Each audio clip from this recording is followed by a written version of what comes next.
So tell me, what we're going to talk about today? Today on Keepin the Geek Bros podcast, episode 92, we've got Pokemon Go has caused the Canadian military some problems. PlayStation skipping E3 again would be a bad idea. Former Bond girl doesn't want a woman to play 007. Marvel Phase 4 is already a mess. Mandalorian Trooper Cameo, they warned us about punching the $5 million Baby Yoda too hard. Mark Hamill deletes account over political ads. Hawkeye shelved amid Jeremy Renner controversy. Hup makes his first comic debut in Dark Crystal number 5. Garbanzo's Corner, being a good fan. Inebriated fitness, growth hormones, and question of the day. I gotta go to it right now. If you can be any bad guy from your favorite story, video game, movie, or series, which would you be? All this and more this week's episode of Keepin the Geek Bros, a family podcast. Stay tuned.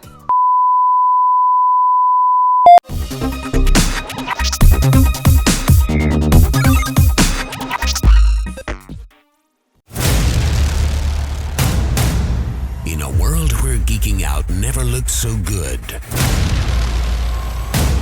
two incredibly sexy men will rise for your auditory pleasure.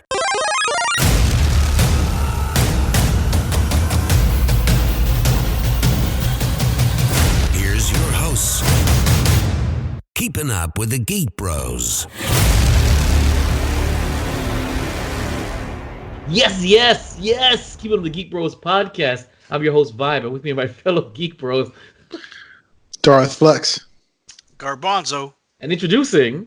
Roz. That's right. Welcome. Roz, thank you for you. joining us. One of our latest guests. That means now you've officially put on the list to be on our 100th episode special, which is going to be held live from 10th Level Tavern. Stay tuned as the countdown to the 100th episode continues. So before we get to today's topics, Flex, if you can tell these fine individuals where to find us on social media. All right, I'm not going to mess it up this time. Did you mess it up last time? Yeah. All right, you fine people could find us on Instagram and Twitter at Geek Bros with a 0. That's GEEKBR0S. And if you want to see cool shit, funny posts, real news, fake news, the kind of father that Vibe actually is, you can check us out on Facebook.com/Geek Bros with a 0. Also, if you want to email us, you can send us pictures of your dogs, questions, nudes, stuff, whatever. You can check that on geekbros0 at yahoo.com. Now, the first place to find the Geek Bros. The first place. BBGeeksPC.com. .com. Now, if you want to see this, thank God it's finally getting full, pantry of milk chocolate, Egyptian cinnamon, café con leche, and the newest, I guess, cortadito, you can check us out on youtube.com/VibeRev Studios. That's VIBEREVSTUDIOS. Thank you so much, Flex, for your colorful social media. Before we get to today's topics, we're going to get the comments and questions from you, the audience. It was a slow week. I think we only have one. It's from our Facebook page. That's facebook.com/geekbros with a 0, GEKBR0S. We posted Kenobi is a new Star Wars series coming to Disney Plus, starring Ewan McGregor. Our man Bryson Jones says, "Oh man, better be as good as a Mandalorian." So, I guess we can respond to that. Do you expect Kenobi to be as good as Mandalorian? I mean, it's a different feel to it. Has Mandalorian elevated your expectations of what Star Wars shows should be? Yes, 100% has. I mean, I'm excited. I'm excited that Ewan's back. I want to see what they do with it. Hopefully, they bring some of the storyline from the actual book Kenobi, which would be amazing. But neither was what's his name Thrawn for a while, but he got brought back. So you know what? So you know what? I'm ready and I'm excited to see what happens. But I honestly think it's going to be as good, if not better. I agree. Mr. Roz, are you Star Wars? I actually am so stoked for this. Okay, good. And I'm really looking forward to it. Now, at the very least, I'm pretty sure they're going to try to tie in at least what was in Star Wars Rebels, because there's a lot of story there for them to leverage. Man, if they start touching those Timothy Zahn books, my heart be still. So yeah, I think it has every opportunity to be just as good, if not better. I mean, there's more story for them to trade on. I really appreciate that The Mandalorian, they reached as far back as even KOTOR for some of their lore, which was very unexpected. That was awesome. Okay. What did you okay? Here's the question. We all assumed, at least I assumed, that after Revenge of the Sith, he sat on Tatooine and got old and gray until A New Hope. Do you guys want? All right, how do I phrase this? Would you think you would break the lore to have Obi-Wan leave Tatooine? Do you think that's a possibility? And would that affect we assumed he was a hermit for 19 years and he's there protecting Luke. What if if the narrative takes him off of Tatooine away from Luke? How would you feel about that? It's very possible, I think. I mean, it could very easily be to protect Luke.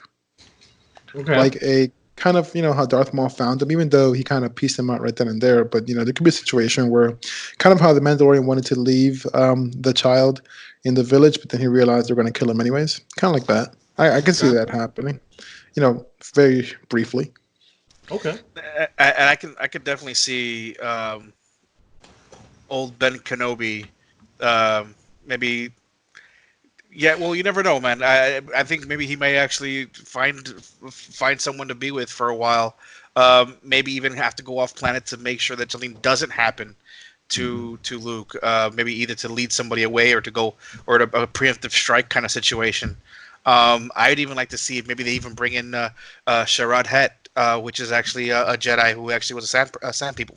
Oh yeah. That's what I'm saying.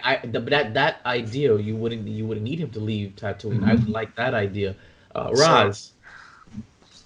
So I think him leaving would be interesting. Again, there are stories that have him doing a lot before he gets to Tatooine. I mean, outside of Satine, I could see him hopefully finding someone else to fall for. Agreed, at the very least. But yeah, like we've already also seen that Disney doesn't really have a lot of respect for, I guess you could say, historical lore. They'll take things and just go whichever path they want to take and throw away any history they want as long as it, takes them to the next story. For better or worse, it's, a personal opinion.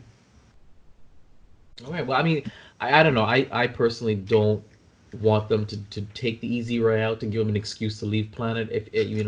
We all assume he stayed there for 19 years. He was a hermit. Work within those limitations. Give us a story. Give us the former Jedi Tusken Raider guy. Give us that story. Give us an arc with the Tusken Raiders. How maybe that's why they were afraid of him because of the great dragon nonsense. Let him earn that phrase. He's just a crazy old wizard. Let him earn that through the series. That's what I think. I don't want to see him leave the planet for any reason. They should work within the limitations and tell some compelling stories on Tatooine. That's just how I feel about it. But tell us how you guys feel. GeekBros@yahoo.com because we love the Mandalorian and we hope nothing but the best for Kenobi. Yeah, All right. and I'm also hoping that I get to see Anchorhead. Okay. Yeah, there's so much. I mean, remember these are planets, and there's more than just Mos Eisley. So show us more. Let them travel the planet. I mean, maybe there's a hidden cave system, something. Give us something. Maybe there's a hidden oasis that actually has trees. Who knows? Maybe he actually fights a crate dragon. That would be epic. There we go. Great. If he fought a crate dragon and killed the last crate dragon, and that's how he learned how to do the cry, that'd be great. Flex, did you want to say something? Oh. Yeah, not necessarily about this, but just the question, comments, and stuff like that. Okay. Last week, I was pretty active on Twitter, and I posted a lot of polls and a lot of questions and a lot of stuff. And there's one thing that I've been doing for quite a while, and you did mention it. I absolutely always 100% tag O.J. Simpson on our posts. And I'm just a little upset that the Juice Man hasn't replied or even liked us. Or we can have him on a podcast. I mean, listen, it's Florida. That'd be interesting. I mean, I think he lives in Weston or something. I think he's still local. Yeah. Let's look him up on tag. We just gotta put all our knives away. That's it. All right, so gents, anything to report? Maybe you have something to report. Oh yeah, let's go, Garbeezy. I just been working a lot. I'm finally back on my old schedule, so I'm still catching up on some rest and taking care of the family and and just looking forward to the bright, bright, shiny future. I made a couple trips to Disney. I got some great videos that I was just about to ask about that. I have made had an amazing time. Actually, had to on my most recent trip, which was for my birthday weekend. I actually could not. It was we had to leave Batu because it was just we couldn't really move around too much, so we just ended up going back later on when it got a little emptier. So there was population there. yeah, well, allegedly, but whatever. But no, it was the last weekend before school started, so everybody, their mother, kids, everybody was there hanging out. But it was really cool. I had made some some amazing memories, and I actually do have a video of my custom built lightsaber that I made. And it was amazing. It was beautiful. The experience was amazing, and I highly, highly, highly recommend it. Did you say it was too expensive? Yeah, it was a birthday gift from somebody. Oh, okay. So, yeah, it was awesome. Like I said, I was very lucky. Garbanzo, did we ever have you on record reviewing The Rise of Skywalker? No. Okay, I'm adding that to our list at the very end. Oh, yeah, that's fine. Because I know that Flex and I, if you haven't watched it, you should watch it. YouTube.com/Viper Studios. We did review it after the movie, but I never got your take on it. So we're gonna throw it at the very end, real quick. Yeah, and absolutely. Roz, by all means, we'd love to hear your response. And of course, you guys already know what Vibe and our Flex said because we already put it out there. So. And if you guys are also interested, sorry for interrupting, but if you guys are also interested, I can also review the Rise of Skywalker ride because I did get a chance to go on it. Throw it in there. Well, I mean, you got to go. Well, let me not say that. All right. Well, that's. You can review this dick. That's right. I don't have anything to report. Flex, anything to report? I started playing Witcher 3 again from the beginning, doing things differently. Oh my god! I gotta put that on there, don't I? Maybe killing less people, but I mean, this isn't the special. We're just going to do a light review today, I guess, if we do it. Okay. Because the special would be in person, right? Okay. Yeah. Let me put The Witcher. Other than that, I've just been working. I've been reading a lot of books on investing and finishing up my backyard. And we got 3 pretty big camps happening for the UFC right now, so I'm just working with Joanna Jędrzejczyk, Junior Dos Santos, and Dustin Poirier. So excited for that. No big deal. I mean, I guess for our fans, it's probably not a big deal. They probably have no idea who that is, but I don't even know who that is. But I'm proud of you though, and I'm glad that you do know who that is. I know who that is, and I'm very proud of you, bro. That's right. Okay, well, that's it for the report. Roz, did you want to report anything? It's your first time here, but by all means, anything you want to report? I mean, actually, yeah, I just left my job of the last 6 years and going into self-employment, so that's an exciting change in life. What kind of self-employment is that? Talk to me. Okay. I mean, I am half Cuban, so what else could I do? Just game design and programming. Wow. Yeah. That is impressive. That is very impressive. Listen, we'll talk after. Can you design us a Geek Bros game? That'd be great. It's a Geek Bros cookie clicker clone. Or that too, So, no, but yeah. Well, congratulations, though. That's a big move. That's awesome. Congrats, man. Wish you all the best. I mean, I've now finally figured out why I should quit my job now tomorrow, just so I feel better. All right. Well, that's it for reporting. We're gonna move on. And what's going on with the Geek Bros? What's going on with the Geek Bros? Well, this week we put up the video recap of episode 91. It clocked in just over an hour with Flex and I. That's the first time we've had such a low episode. It was fun. I had a good time. Of course, we had the unboxing. Number 11 was put up, and we do have the Star Wars Rise of Skywalker review with Flex and I after we left the fantastic iPick. So you want to check those out. Coming soon. Yes, I'm actually editing our Dark Crystal review. Finally. I think that's about it. That's pending. And Gamer Comic Con. That's actually being reviewed or being edited right now. So yeah, looking forward to that. We're gonna have the Witcher series review. We'll be in person, and of course, we are planning. I still think that's in the air. Shifting our recordings to Mondays. Yes, maybe. Most likely. And then maybe meeting more regularly again in person and filming things there. So there's more things on the horizon. So stay tuned. The year has just begun, and I am happy that we're all here. So if this is your first time listening to our broadcast, please take a moment to subscribe and leave a review on your favorite podcasting app. If you're watching us, then please don't forget to subscribe, comment, and share. YouTube has recently changed its algorithm to favor corporate channels, so independent productions like ours aren't being recommended. It's reducing our views and limiting our exposure. So without further ado, episode 92 starts now. It's time for the present. All right. What's new in the gaming world? Video games out this week, brought to you by Darflex. This month has been pretty sad for video games, actually. But I mean, last week we had what, 2? Yeah, it was quick. Like I was trying to do stuff, and you're done already. All right, so we're gonna start on January 14th, which was yesterday. It's a tailored Dusk Trilogy Deluxe Pack for the PC, PS4, and Nintendo Switch. On the 15th, today, we got Wizardry Labyrinth of Lost Souls for the PC. On the 17th, we have Tokyo Mirage Session FE Encore for the Nintendo Switch. Then we have the Monsters Edge Dragon Ball Z Kakarot. Oh my God! PC, yes. PS4, and Xbox One. I'm excited for that one. That might be my first Xbox One game. Yes. That's actually it for this week. Next week, we're actually getting a Kingdom Hearts 3 DLC, so you better get back on that game and beat it, man. Yeah. Is it free DLC? You gotta pay for it. I'm gonna assume it's free, man. I hope you don't have to pay for it. I think you gotta pay for it. I gotta get back on it, but I mean, you're right. You're right. Okay. Well, thank you for that. Battle for Azeroth continues. Maybe, I don't know. Yes, no, absolutely. So, like I mentioned last time, there's probably gonna be a patch that's gonna come out. So it has, and Patch it. So we have the new patch, Visions of Enzoth. It's now live. Actually, it's live. It was live yesterday.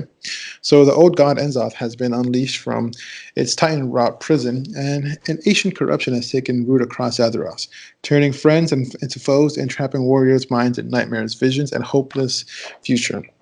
Kind of like the Emerald Dream, or the Emerald Nightmare, or whatever.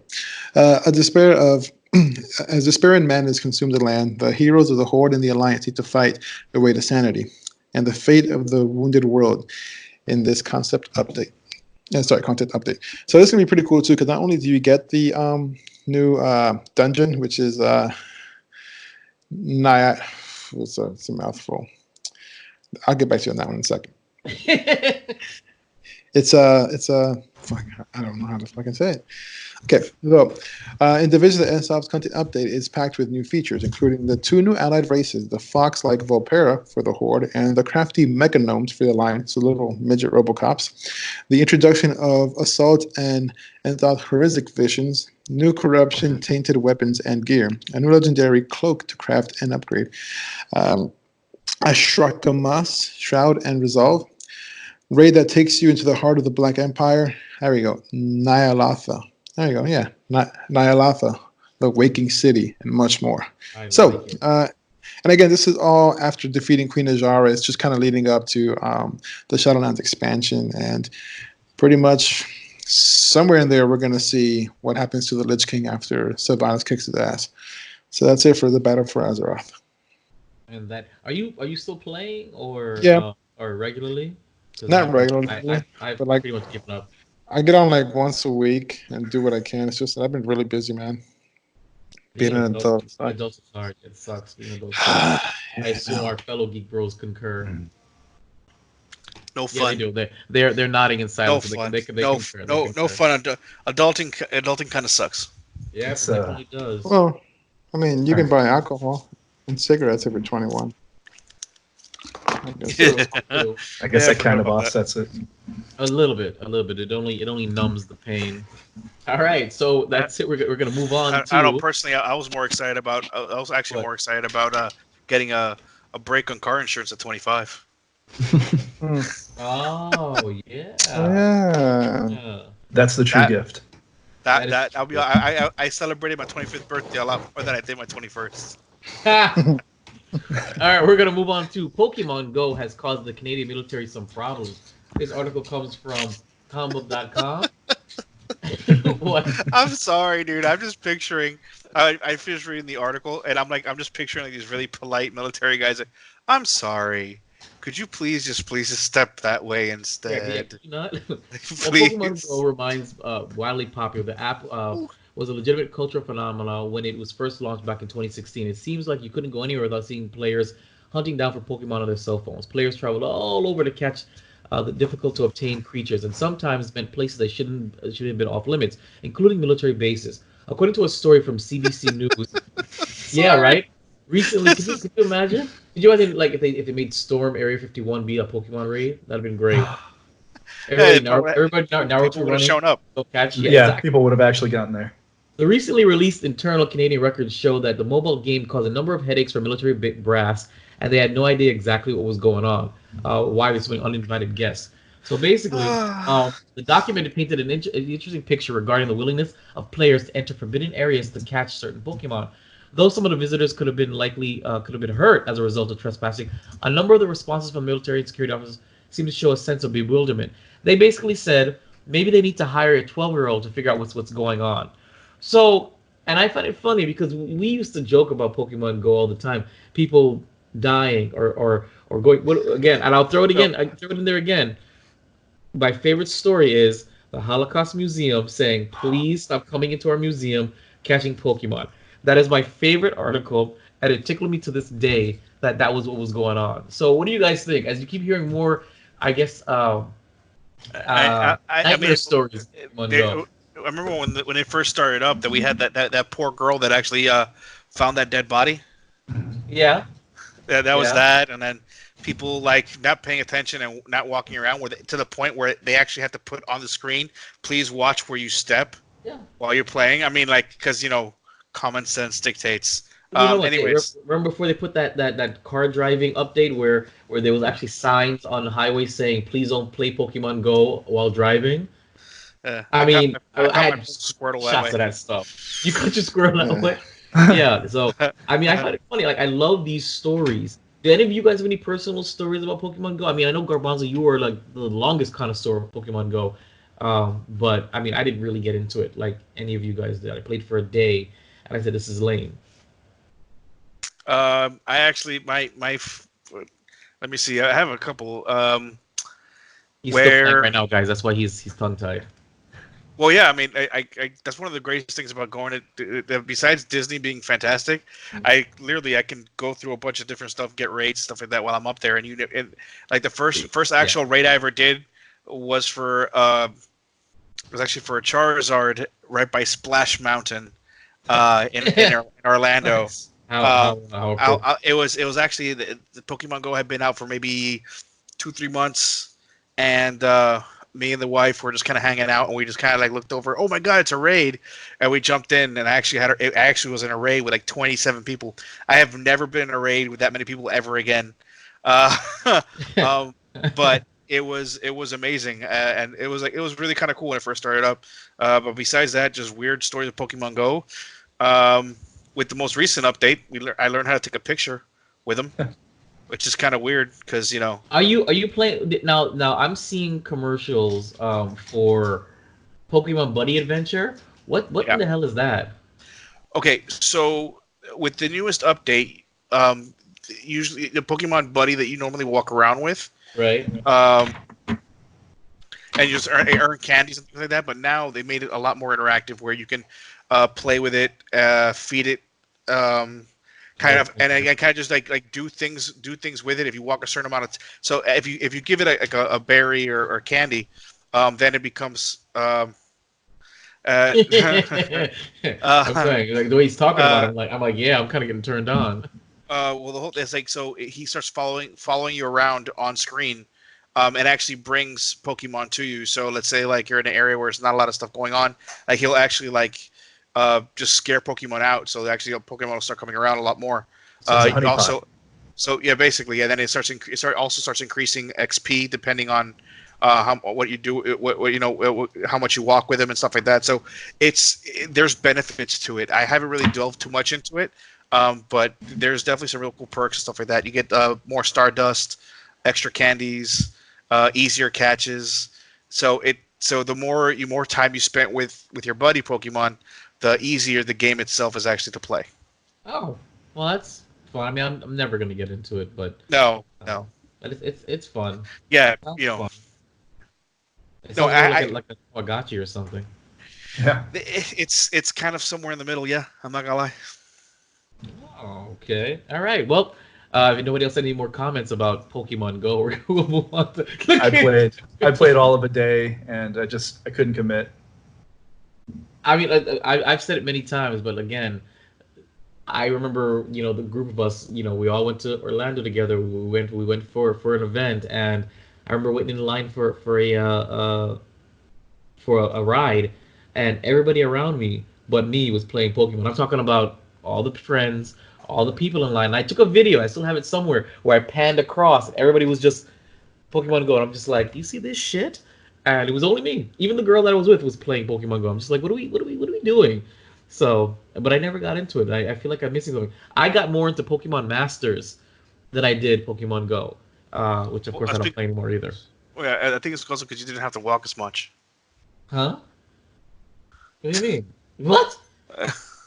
Well, Pokemon Masters for you don't have to like go around just like No, you don't. travel No, around for it. No, you don't. That's No, what you I'm saying. It's like with Pokemon Go, the drawback for a lot of people is I literally have to go out and Right. it's like if your area doesn't have like a Pokestop or something like that, it's just like Right. you lose interest really easily. Maybe that's what it was. I mean, I that's was all it walking is. back then. Oh my God! You know what I should have put on for Geek Bros Approved Movie of the Week? Bad Boys for Life.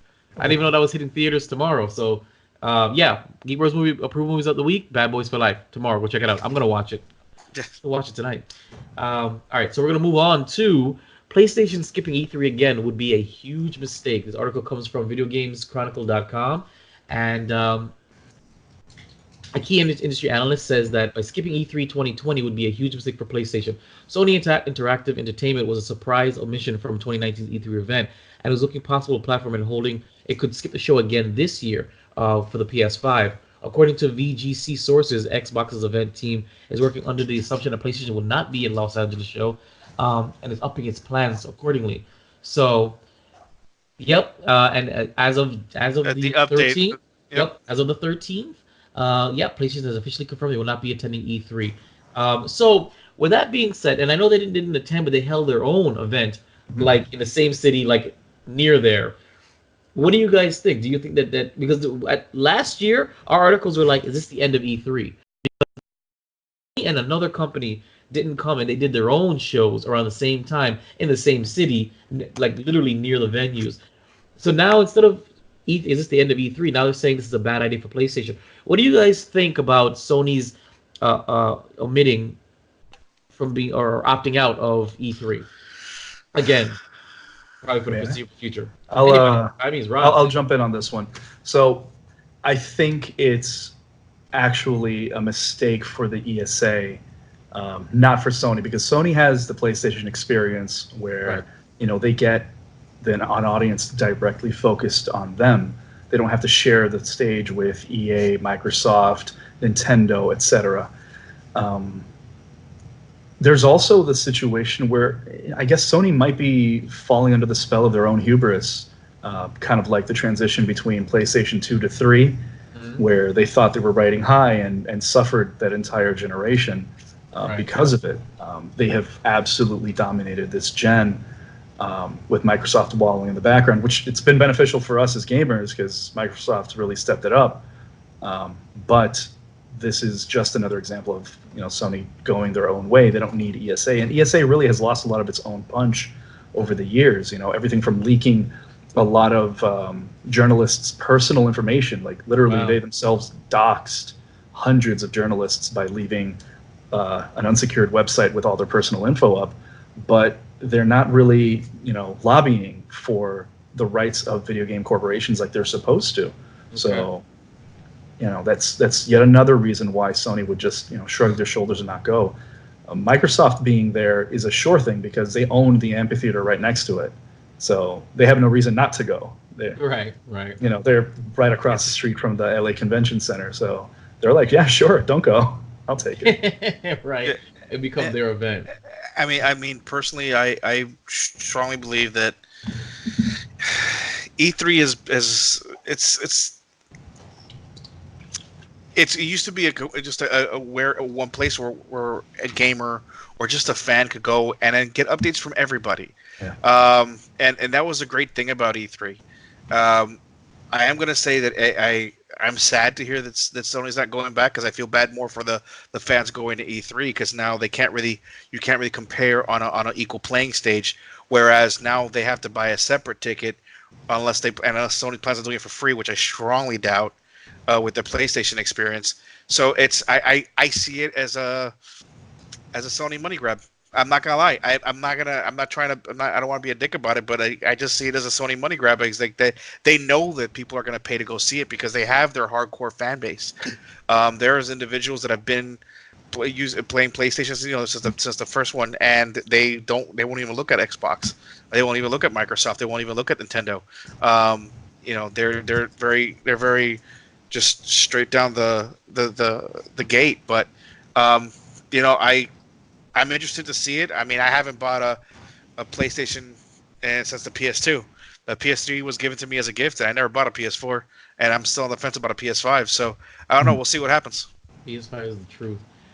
So it's funny you said that, because now that I'm thinking about it, what if every major gaming company, whether it's software or hardware or both, start having their own shows? Kind of like what's going on right now with all these apps, all the streaming apps.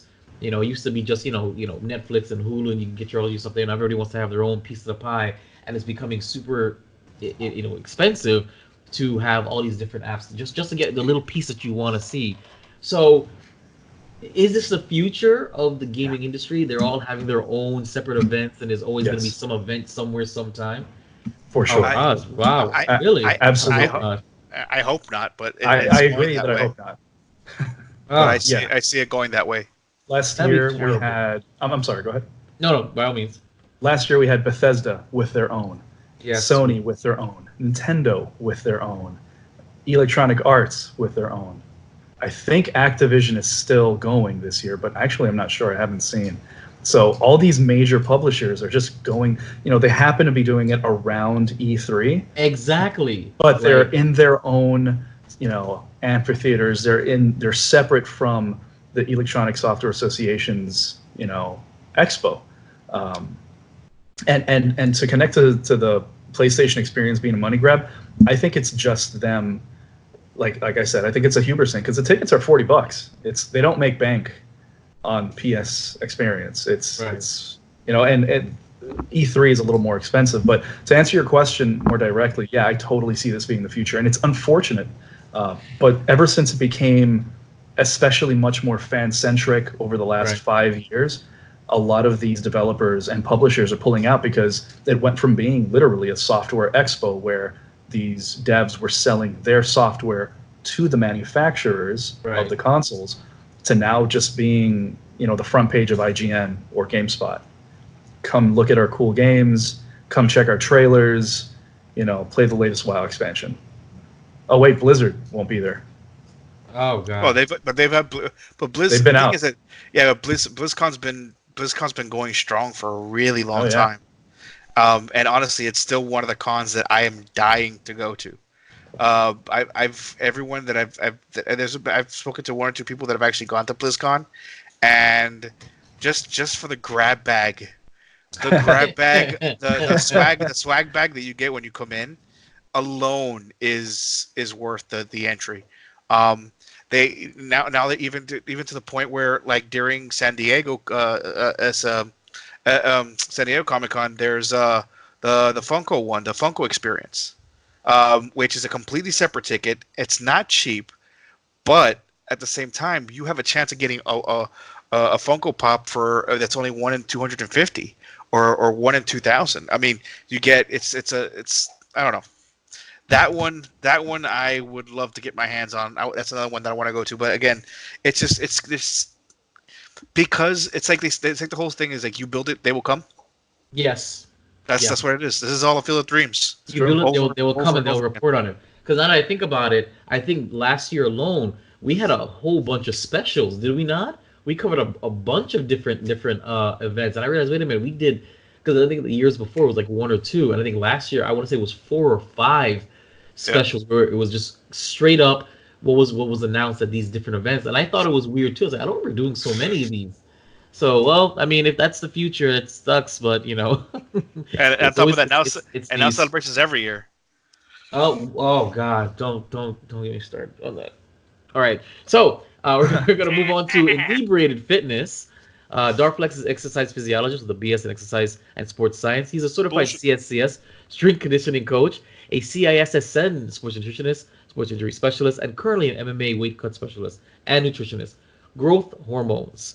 Growth hormones, or is that somatotropin? There we go. Also known as human growth hormone in the human form, is a what? Peptide hormone that stimulates growth, cell reproduction, and cell regeneration in humans and other animals. It is thus important in human development. Take it away, Flexi. I've covered steroids before, but why I picked human growth hormone specifically is because it is quite relative to this podcast when it comes to Marvel, right? Okay. That's interesting. Let's see where this is going. Okay, yeah. I mean, there's no secret. If you think it's a secret, you're incredibly naive. Go read a book or something. But Chris Evans, human growth hormones. Hugh Jackman, absolutely human growth hormone. But they work out. They do. Yeah, man. But of course, you have to work out. You're on steroids. It's not going to do the work for you. Okay. Like here we go. Ryan Reynolds, Chris Hemsworth, Chris Evans, Hugh Jackman. Now for the Immortals, what's his name? Kumail Nanjiani. Kumail, yeah. What about Henry Cavill and The Witcher? Like he is beefed up. Yeah, for sure. No. But yeah, he's like in Superman. He was juiced to the tits. The Rock. The Rock takes everything known to like science. There's no he's I think he's like 315 pounds, like 8% body fat. Come on, man. 8% That's a body fat. That's a gorilla. Jeez. Well, gorillas don't get that heavy, but We miss you, This Haram. guy is a product of alchemy, man. yeah. He is basically he's the alchemist's dream. But yeah, so for one of the points is don't get disheartened when you see these people. They are on stuff. For the most part, if you're not juicing like that, you're not gonna get like if you're a superhero. But it is good motivation. So human growth hormone, it's in the name. It helps you grow, helps human grow, helps the cells grow, like you mentioned earlier, and it is pretty safe if taken properly. Okay. There are some side effects, but they are case by case. Okay. So it does. If you're going to take something like human growth hormone or any kind of steroid, I suggest you get a complete blood work, get your hormones tested. I mean, we go ask for a CBC with diff, and you get your complete blood count. Ask for diff, so you can get everything else. But why I say that is so you can look for any kind of malignant cells or any kind of free radicals and stuff like that, because it does make cells grow. If you have any kind of tumor, any kind of little bit of cancer in you, and you jump on human growth hormone, it's going to significantly accelerate the growth of that tumor, and you could possibly die. Wow. Okay. If you have any cardiac ailments, any underlying cardiac ailments, it could lead to things like an enlarged heart, but again, it's case by case. And of course, if you abuse anything, there are negative side effects. You can definitely abuse something. Like, I don't know if you guys know who Rich Piana is, but he was this bodybuilder here from Florida, died like 2 years ago, abusing human growth hormone and testosterone, stacking them and not cycling off. He had body dysmorphia. He just couldn't be big enough, and his heart just stopped. But Mark Wahlberg, human growth hormone. That's another one. Oh wow. Mark, John Cena. But I mean, obviously, there is a right way to do it. Normally, you do. Could be like a microcycle, 3 months, then come off, get your hormones back to normal, go back on it. You can even stack testosterone. You can stack something like clenbuterol to drop weight and so on. The point is that it is something that's out there. It's not necessarily illegal. You can get it from a doctor. It's illegal to buy on the street. It's illegal to buy for some dude.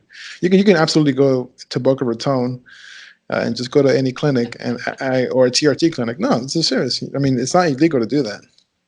You can go and say, "Oh, hey, I'm not getting boners." Okay, boom, here you go. Test. Shoot yourself in the ass once a week.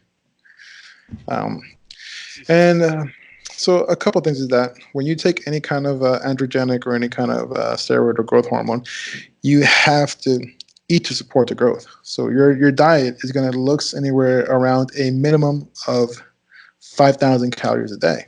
Oh my god. And this is clean eating. I mean, you can definitely eat 5,000 calories at McDonald's, but like, what's the point? So it is difficult because you do sometimes have to force yourself to eat.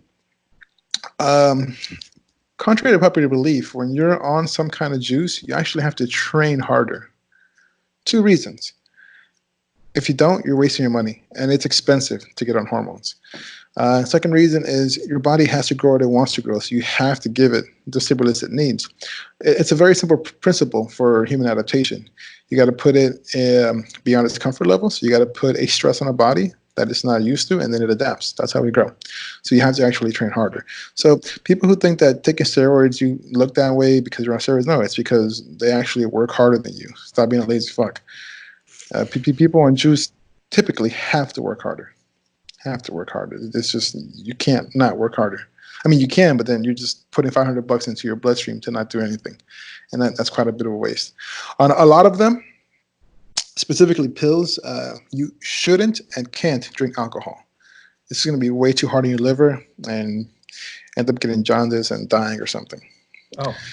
Yeah. Could it cause liver failure itself? Absolutely. If you abuse it, yes. Okay. But that's more so in the pills. Okay. In the pills. Injectables are a lot safer and a lot more forgiving, but you should definitely take some kind of organ support. Another thing is a very common mistake is people take the juice, get really big, and they forget to train any accessory muscles. So that leads to a lot of tearing, a lot of injuries, a lot of needing for surgery later on. Okay, look at Arnold. He's had like 20 shoulder surgeries. He doesn't train the accessory muscles. All right, let's see. On some of them, you're sterile while you're on them, so I guess that's a plus. You get power boners depending on what you're on. And then another myth is roid rage. That's not really a thing, right? Okay. Being on steroids doesn't actually make you aggressive. It kind of amplifies the person you already are. If you're a fucking dick, you're just gonna be a bigger dick. But like I know guys who are on steroids are like teddy bears. Like it doesn't make you a bad person. It's just hold on now. So that means that Captain America's serum was just steroids because Erskine said it amplifies within you. It makes good better. It makes bad worse. Yeah, but like if like steroids had its own like, because like not only did he get bigger, I think he grew like a foot taller. Yes. Yeah, and got significantly handsomer. And his hair was better. I don't know any steroid that does that. If you know any shit, I'll buy it right now. I wouldn't mind being. Oh, that was fantastic. You got bigger and handsomer. Yeah, but that's pretty. Yeah. So the super soldier serum is that's the future of steroids. That's what it is. The super soldier serum is pretty much like the super like the comic book hero of actual steroids. Right. Okay. Listen, I'd get a serum, injected in my ass and go get microwaved. Hey, listen, anything else to make it, I'll do it. And if any of you listeners need to get big, you can email us, and I'll point you to the right doctor in Boca Raton, Florida. All right. Anything else? I like steroids, man. But okay. You personally, would you ever go on steroids? Yeah, if I had the time and the money. It's like right now. Let's say I had the money. Right now, if I took it, I just don't have the time. I mean, I have. Everybody has time. Right. Yeah. They just have excuses.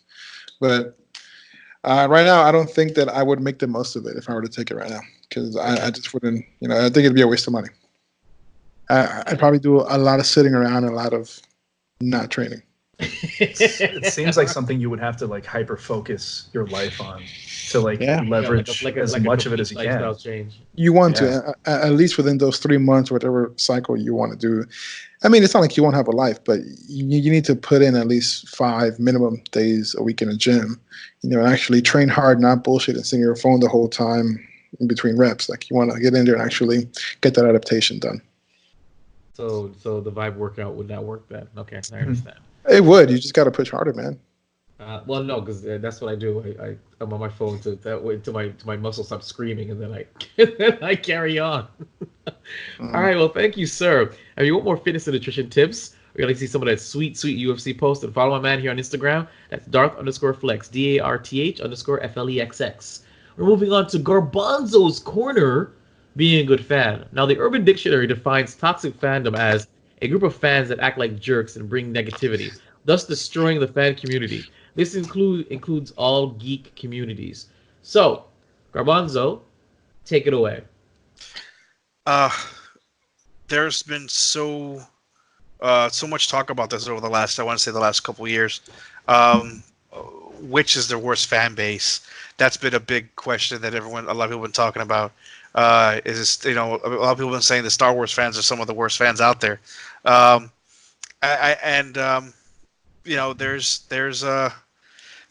yeah, I think My Little Pony fans are pretty special.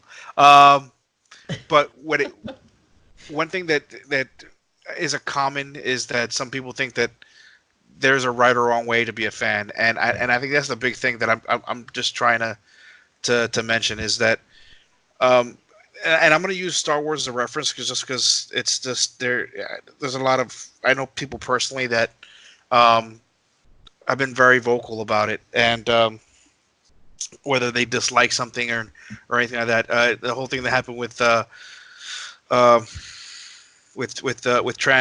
with Marie Tran. Okay. Here's the thing about that. Now you're going to be alleged that she was bullied off of in social media, right? Alleged. Allegedly, yes, alleged because Yeah. I've looked that up, and she's never actually ever said that she left because she was bullied or anything like that. She never actually claimed that. No, she never claimed that, and all you know who's claimed that? The media. The media's claimed that, oh, you toxic fandoms have bullied her off of social media. She's never actually publicly said that's why she left. So I'm just throwing that out there. That if you don't hear from the horse's mouth, it's alleged. Carry on. Okay. My whole thing is that there's a lot of the things that were said were bullying. I'm not going to sugarcoat that. I'm not going to pretend like that didn't happen. I'm not going to sit there and say it allegedly that was said. No, it was in black and white. Screenshots were taken even before it was taken down. Some of the things that they said were absolutely horrendous and horrible. Okay, I mean, whether you're a Reylo fan, and I cannot fathom how a Reylo fan may actually, may felt about the new movie, and some of them actually, literally, and I quote, I will drink my tears while drinking this wine. I was so upset with the last movie. Okay, so be it. The fact of the matter is that there is no reason whatsoever to, to basically minimize somebody else's experience because you don't agree with it. That's my biggest issue. My biggest issue is that it doesn't matter what you like. That's fine. I don't have to like the same things that you like, or you don't have to like the same things that I like, and we can have a proper discussion about it. But the fact of the matter is that I'm not gonna, I'm not gonna sit there and say that, hey, it's okay for you to be like, you're just being dumb, or you're just being stupid, or I can't stand that this ugly chick or this ugly ass dude for whatever reason, just because, hey, I like to push buttons. Hey, you know what, bro? That's fine. If you like to push money buttons, go work at a nuclear reactor plant. Just keep on hitting that red one until something happens. Either way, I really say for me personally, the big thing is that, live and let live. There's no reason whatsoever why, as a fan, you cannot appreciate the nuances that somebody else may agree or disagree with you. In fact, that's what makes it great. That's the whole point of it.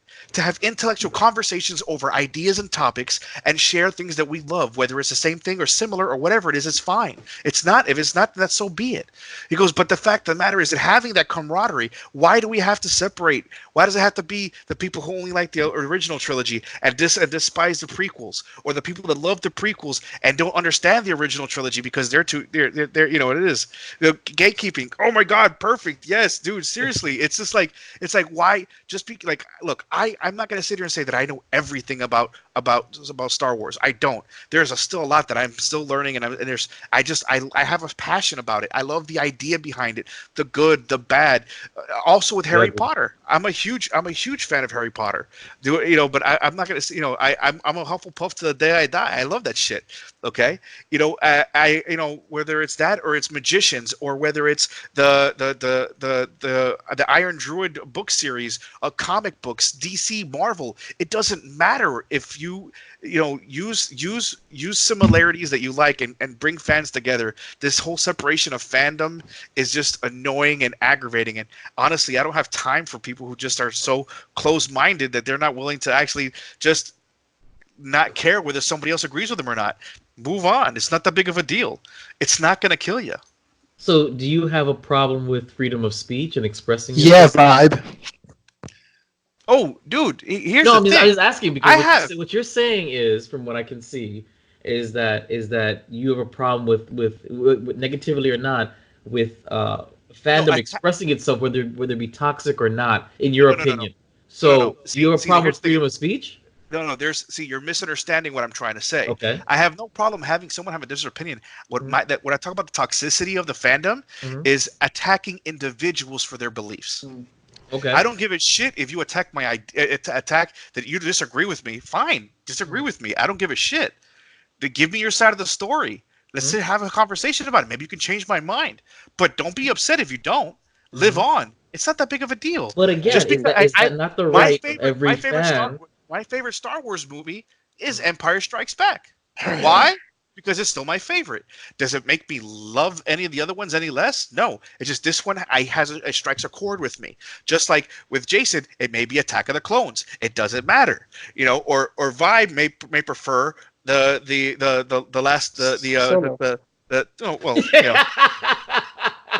Rogue One. But the fact is, it doesn't. There is no issue with it. There's no problem with it. Whether you prefer the Transformers or GoBots, bro, I don't care. Whether you prefer My Little Pony over Care Bears, again, that's cool. Do not condone, cyberbullying or, yes, you do.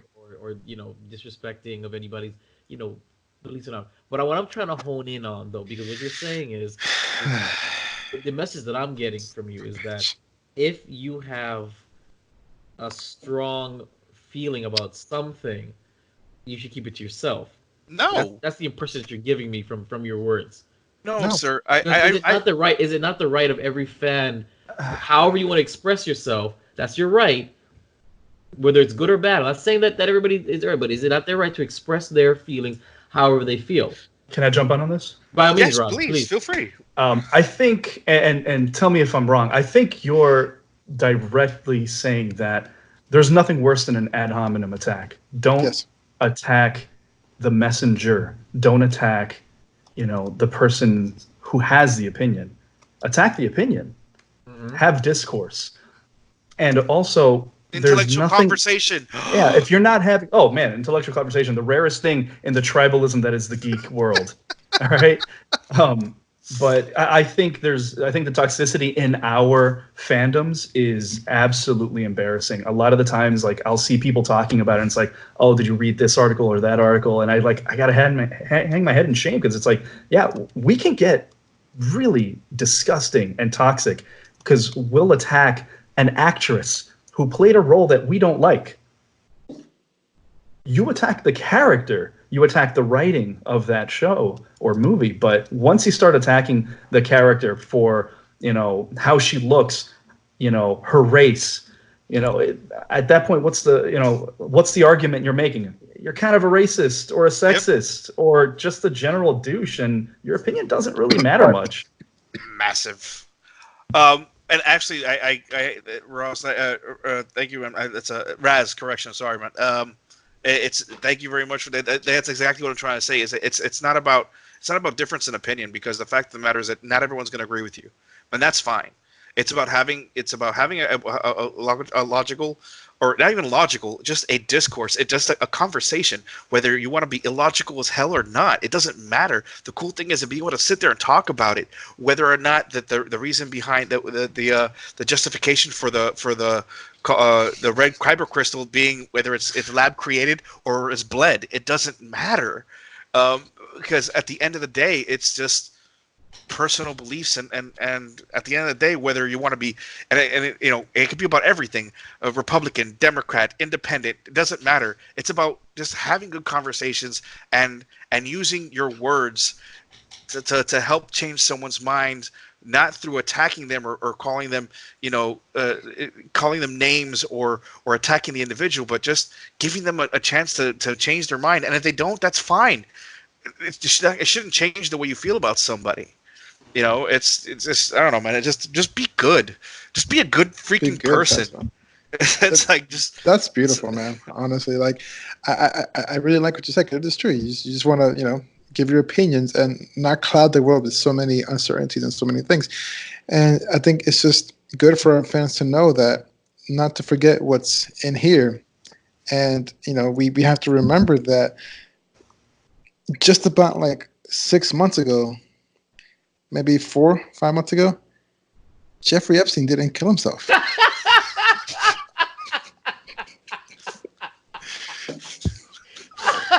I knew that shit was coming. That was the most amazing transition I have ever seen. Right. Wow. Well, right, now you got the rest of us on her hit list. That is so funny. Oh, wait, you telling me Ghislaine Maxwell's going to chase us down now?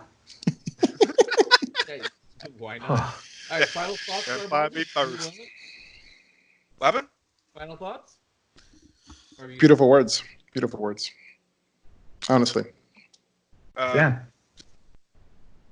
Just thank you. There's like I those who listen and those who like, and actually I open it up for those who don't see the same things that we see it, or have a difference of opinion, or think that we're wrong about something. Like, just put it in the comments, send us an email, let us know. I love having these kind of conversations, because at the end of the day, it's just conversation, and I love and as everybody knows, I can talk. And that he can. Thank you so much. That's Garbanzo's Corner. We're going to move on to Reading is Fundamental. Hup makes his comic debut in Dark Crystal #5. I didn't even know there was a Dark Crystal prequel comic even out there. This article comes from Gizmodo.com. A Bard's Tale can't compare to the bad soup in this Dark Crystal Age of Resistance comic exclusive. So, they got an exclusive look at the new arc beginning in Boom Studios' Dark Crystal Age of Resistance prequel comic, kicking off in its 5th issue under new creative team, whatever their names are, whatever. The story will delve into the journey of everyone's favorite podling, Hup, and in the show, we had a chance to encounter with the Gelflings and Bard and everything like that. So, did anybody know about the Dark Crystal prequel comic? Is anybody following that at all? Because I had no idea that was going on. I really didn't. So I didn't even know at all. Hup is the man. Hup was a standout character. I know definitely for Flex, he loved him some Hup. So, with this being said, now that we know this exists, Flex liked it. Garbanzo liked it. Raz, did you watch Dark Crystal Age of Resistance on Netflix? I actually haven't, though I love Dark Crystal. And I saw Mirror Mask. There's no excuse. I know. Listen, it changed my life. So that's all I can tell you. I'm sold. It changed my life, and that's huge. But yes, I'm absolutely gonna check this out. I need to find this in my life. What about you, gentlemen? You guys gonna check out the Age of Resistance prequel comic? Yeah, Michael this weekend actually down in Sterling to past, present, and future. Send us free stuff. Garbanzo, talk to me. I will definitely be borrowing Flex's copy. We're gonna ask Flex to take screenshots and send it to us. Send it to us. I can't really talk about it right now, but I got something big in the works, and I'm saving up every penny I can for it. So, well, hopefully more on that in a few months. All right. Well, thank you for that. Cryptic little nothing. Very cryptic. Yeah. Don't worry, I'll be throwing a little something a little more cryptic every single week for the next few months. That's what she said. All right, we're gonna move on to question of the day. Flex, I'll have you take this, and you can ask that for Garbanzo and Raz, because we already answered this. Raz, actually, go ahead, man. You first, man. Well, no, I was gonna have I'm sorry. Flex actually read it and explain. I was muted. But yeah, so this is actually the second question, but I just been like sitting around and thinking like question, like, man, Like real questions. I think the last one was what was my last question? Oh yeah, like what military would you join, and like in any of your Space fictional? Force. Sorry. Yeah. Do you have the outline up? Because I rewrote it there for you. No, I do. But this question is going to be my question of the day is: if you can be any bad guy from your favorite story, video game, movie, and/or series, which would you be? Okay.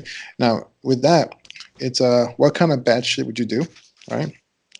What do bad guys do when they're not doing bad guy things? Would you bang the hero's girl? And what would your end goal be? Did we answer this? We did answer it, but we're going to go through it again because you wanted to answer it a little bit better. Okay. So I'll go Okay. last. Mine's pretty short, but you guys can start going I'll around. have to skip because I completely forgot. I thought we answered this already, so I didn't even look into it. Alfonso? Actually, I was gonna let Raz go first as it's his first time, so might as well. Man, if I could be any bad guy, probably Doctor Doom. Oh. But I've always liked Doctor Doom. He's always been, I would say, the villain's villain because his ultimate end goal is just the betterment of his people, and to a lesser extent, the rest of the planet. But he just wants his country to do well. So I've never really had it out for him, and I've always kind of rooted for him when he's going up against the Fantastic Four.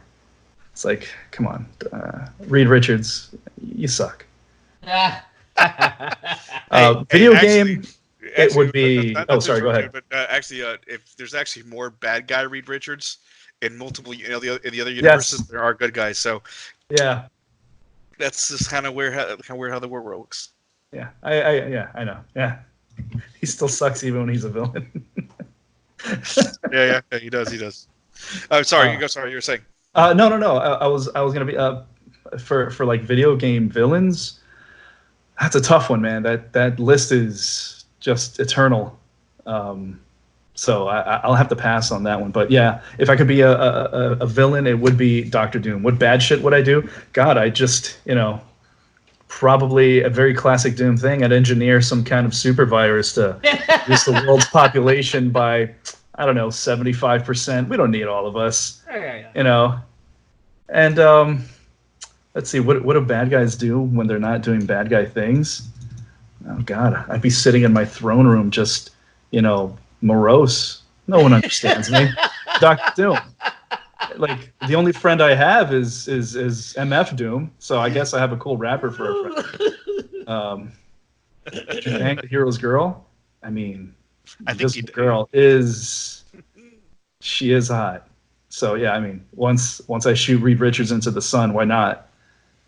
Wait, but which Invisible Girl? Like Jessica Alba Invisible Girl? I was gonna say, which one do you refer to? Or that's the only one. Really? Oh, okay. Yeah. Because that other movie never happened, right? It did. Oh, I mean, it sucked, but yeah. Yeah, it sort of did. But she was busted. She can get it. I mean, yeah, like if I was at a dive bar. No, jeez. No, oh man, it's like if you're going between her and Jessica Alba. No, of course. I mean, that's what I'm saying. I'm not comparing the two. I'm just saying in general, but they both can get it. But if you have to choose between the two, of course, Jessica Alba. Okay. So, what would your end? Oh, you already answered your end goal, right? Yeah, the end goal would be just take care of his people. That was awesome. Take care of my people. It's cool shit. I'm not gonna lie, man. That kind of like I don't think I could find an answer that will kind of work with that. So I'm gonna go a little obscure. There's quite a few different villains out there actually, but my first one that comes off the top of my head is Joker. And I'm not talking about Heath Ledger Joker. I'm not talking about Jared Leto Joker. I'm talking about the animated series Joker. Voiced by Mark Hamill himself, just like that just psychotic, batshit, just crazy, and he just and honestly, I wouldn't even. I mean, I could definitely say that. What batshit would I mean, dude? Honestly, I would do whatever the hell I wanted. Yeah, what did you do? I would have I put a smile on everyone's face, actually, I think in his downtime, I think he's just literally just making plans on how to annoy Batman. In fact, I would actually trying to make plans on how to annoy Batman and the Riddler, because the Riddler being just someone who I find completely asinine and just way too logical. I would just love to mess with Edward Nygma all day long I for love shits this. and giggles. And then probably have I figure out a way to just have all the bad guys just kind of like just go after each other while distracting Batman, so I could just sit back and watch the chaos. I just want to create chaos. Just that's all I want to do. Isn't that like a little hint of Heath Ledger's Joker? He's just an agent of chaos. No, that's more. No, he was more anarchy. I think it was just more like lawlessness. Whereas I'm more like just literally just not so much anarchy. Didn't he actually say I'm an agent of chaos in the movie though? I'm an agent of chaos. Didn't he say that? Am I wrong? Well, he did, and it's also iterated in the comic a few times. Yeah. But I mean, I just want to just like sit back, eat popcorn, and watch like people just instigate fights between supervillains, and then watch Batman try to jump in, and then maybe throw a gas bomb, make everybody start laughing, and just like walk away, like not even get involved, just like literally just walk away because it's easy. And would I bang the hero's girl? Like, why would I need to? I'd have Harley. That's not the question. That's not the question. That's not the question. Yeah. Okay, I guess that is the question. Never mind, that is the question. Yeah, it's like I would not need to. It's like why would I go? Well, I mean, technically it depends on if you want to do Killing Joke, then well, that's another one. But that's a whole. That's it actually just got dark. But no, but I mean, yeah, I don't think I would even need to. What my end goal be is just to make people smile, one way or the other, man. That's probably gonna be my end game. But if I could just pick another, just on a side note, besides that, Evil Eddie. You guys may not even know who Evil Eddie is. Evil Eddie's actually off of Image Comics. He was the jerky, the burnt dude. Yes. Yes. He was actually from I think Vampirella, and also what's her name?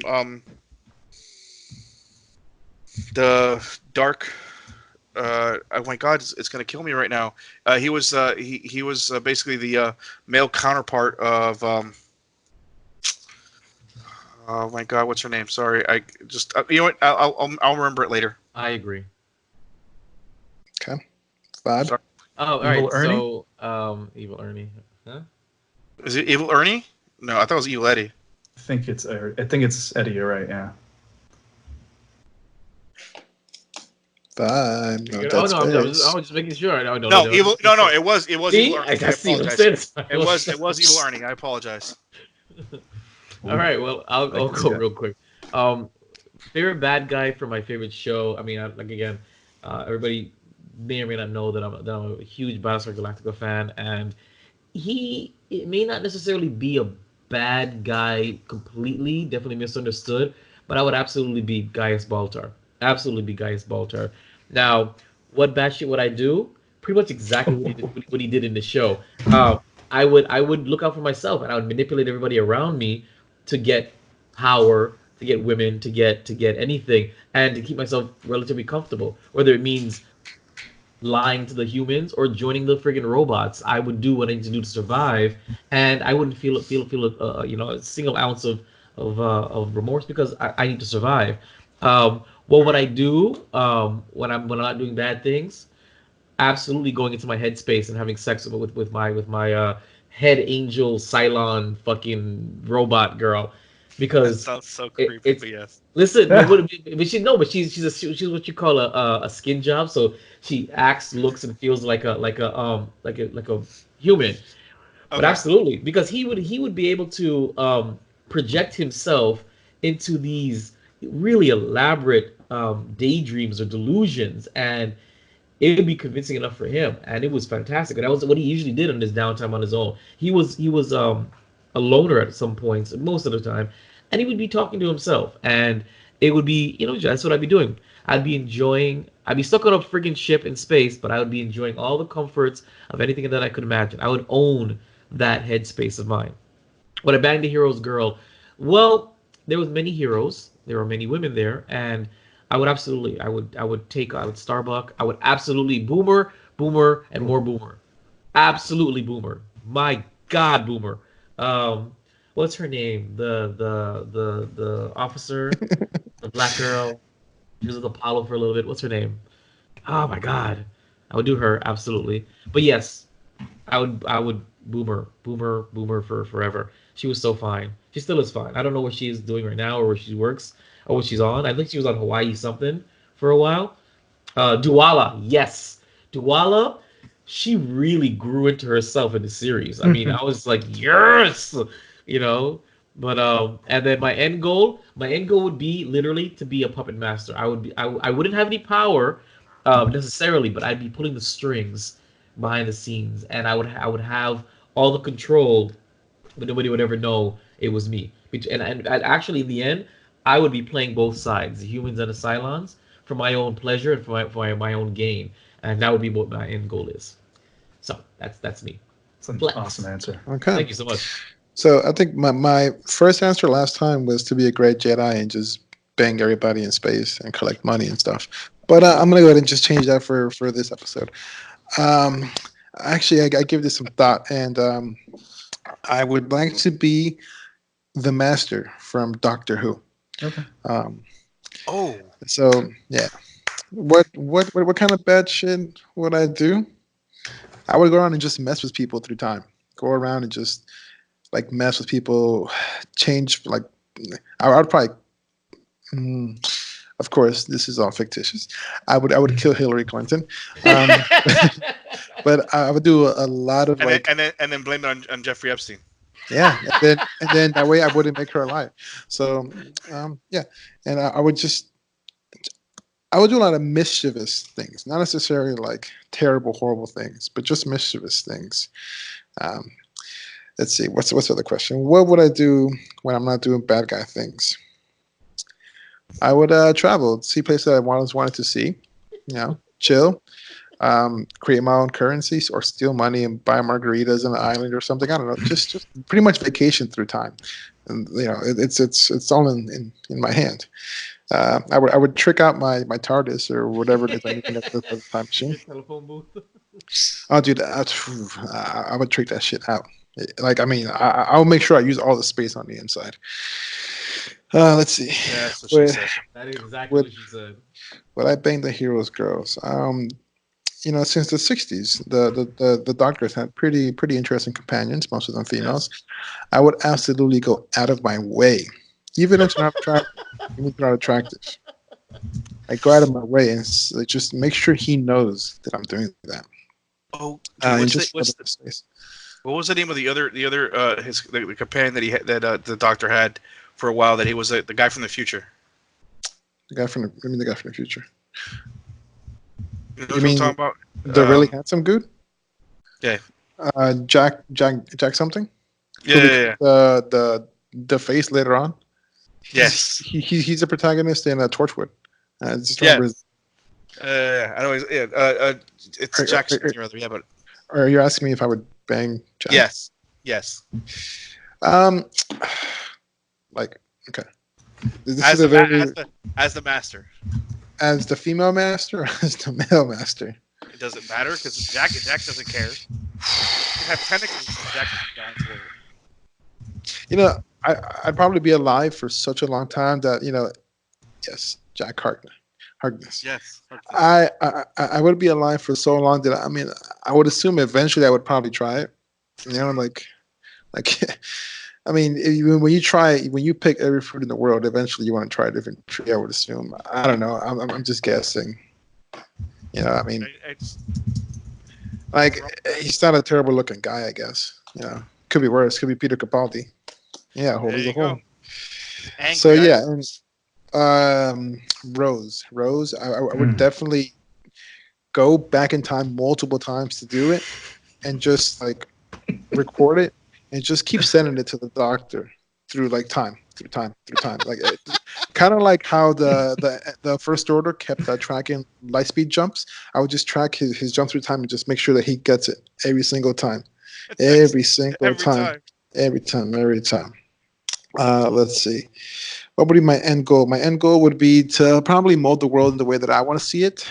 And really, yes, he's the bad guy, but really, I just want to enjoy myself. I don't want to do anything really bad. Just a few pranks here and there, mess with a couple people here and there, and just enjoy everything time has ever offered. Um, food, drinks, companions. I would definitely sit in on some wars. Dude, how gangster would it be to like watch Kennedy get shot? Or like how gangster would it be to be at the Live Aid when you watch Queen perform "We Are the Champions"? Or how gangster would it be to go back to Chicago and watch Vibe cry as Freddie Mercury hugs his father? Yeah. No reaction from that. Okay. All right. Well, that is it for my question. That's All awesome, right. bro. That That's was a pretty great cool. one. This is It ended on a touching note. It does, right? So it's a new segment for us, and so we are, we're trying it out. So if you guys like the question of the day, or you want to present your own question of the day, I'm sure that Darflex will be, relatively curious about, and he'll entertain some, right? A little bit, maybe. Like Maybe not. yeah.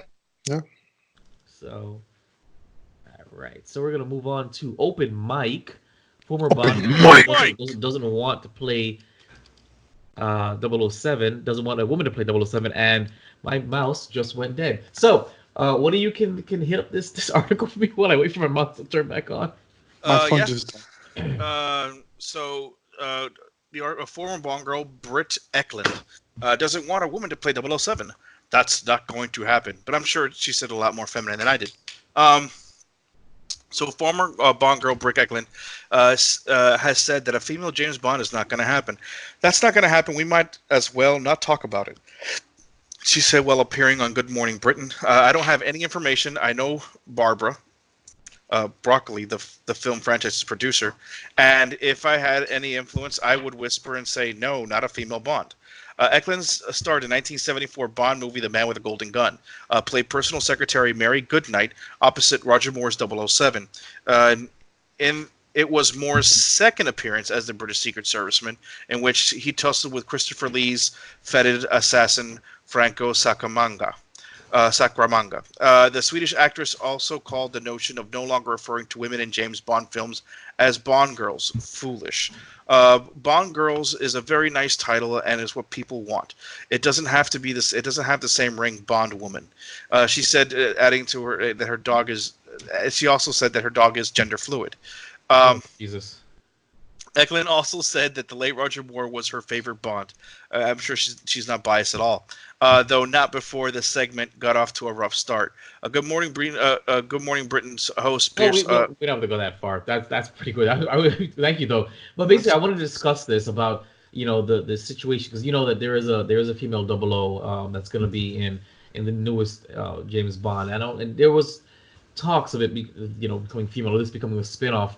What do you guys feel about a female James Bond? This is another example of the agenda that's going on in Hollywood. I'd love to ask you guys what you guys think about it. May I go first? By all means. Please. Okay. So here's the thing. James Bond has a type of romance to it that can only be offered by a man. Right? Now, hear me out. It can be offered by a woman, but not as James Bond. When you think James Bond, you're thinking of this very handsome, smooth man walking up to a bar asking for a martini, shaken, not stirred. I mean, it just wouldn't sound cool, hearing a chick say that, which I'm not against it, again. But you're changing something that works. You're changing a formula that works. It's like going from regular math to Common Core math.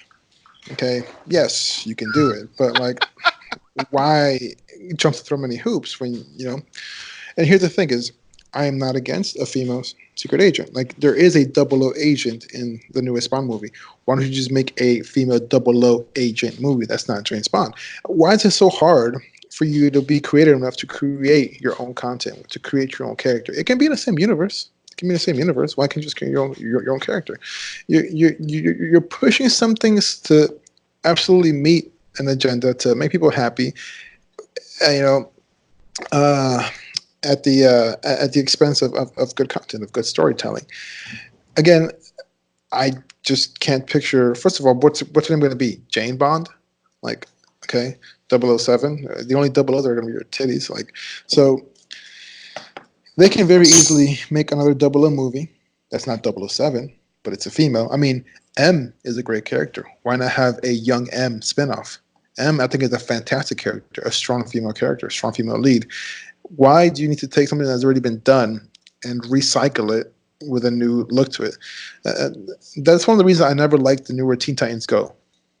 Like, it's not really the same thing, but you know what it is? They're just recycling something to. Yeah. So it's just slightly dumbing it down. Look how horrible. Come on. I was trying to be, Look how horrible Ghostbusters did. I thought the movie was horrible. It was tasteless. And it was just like too obvious that they were trying to do. Okay. Notice how men don't do this. I mean, I guess a man did win Woman of the Year, right? But how would you feel if Sylvester Stallone played in The Devil Wears Prada? Right? I'd watch it. Of course, but I'm just saying it's not The Devil Wears Prada, is it? Like, what? I mean, no, okay. I'm just saying. I don't think you can take a role that like Meryl Streep played so well, and then try to have someone like Sylvester Stallone play it, which he's not going to. I mean, he's a good actor, but he's not going to do it well, simply to make a male-centered movie. Why don't you just make a movie like, well, okay, here's the perfect example, I think. I mean, they're a different story, but kind of the same setting because it's the same power for a subordinate thing. 50 Shades of Grey would have been a very good like mix of what The Devil Wears Prada would have been for a man, sort of, right? It's the same setting. You know, an important corporate man versus an important corporate woman. I think I'm really lost my words. I think it's just I think it's stupid, honestly. Like, make your own goddamn movies.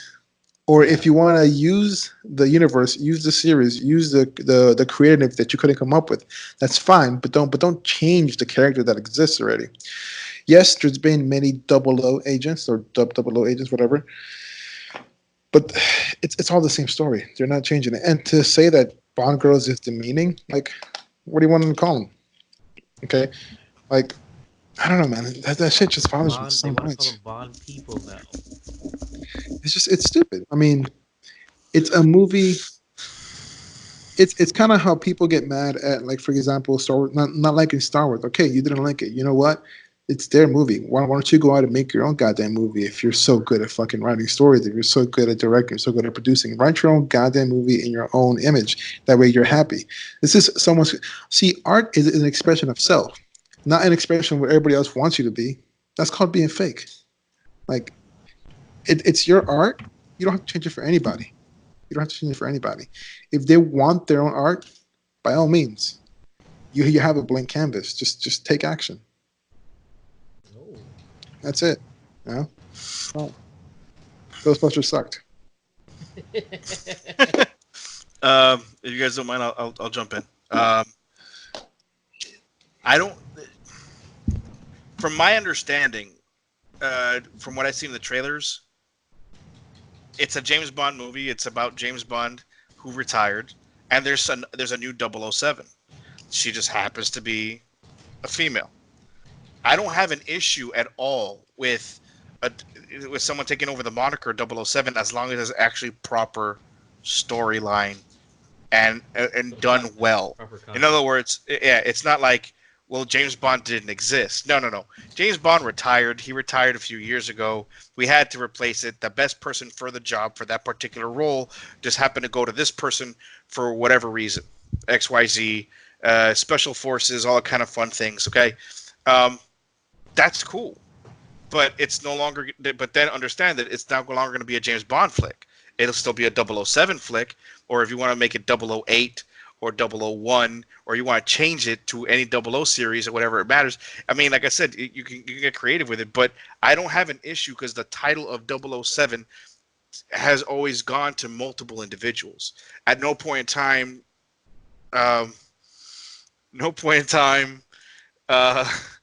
do I think that it has to do locked into a certain gender.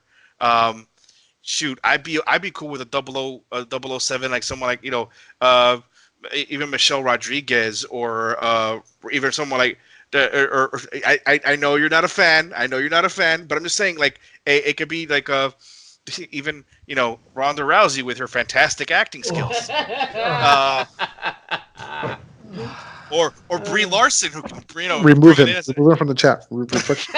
How do I No, delete someone else's opinion? but no, all joking aside, like I'm not. I've already voiced my opinion on those individuals in the past anyway. So for those who know me better, they know that I'm joking about that. But what I'm trying to say is I'm okay with it.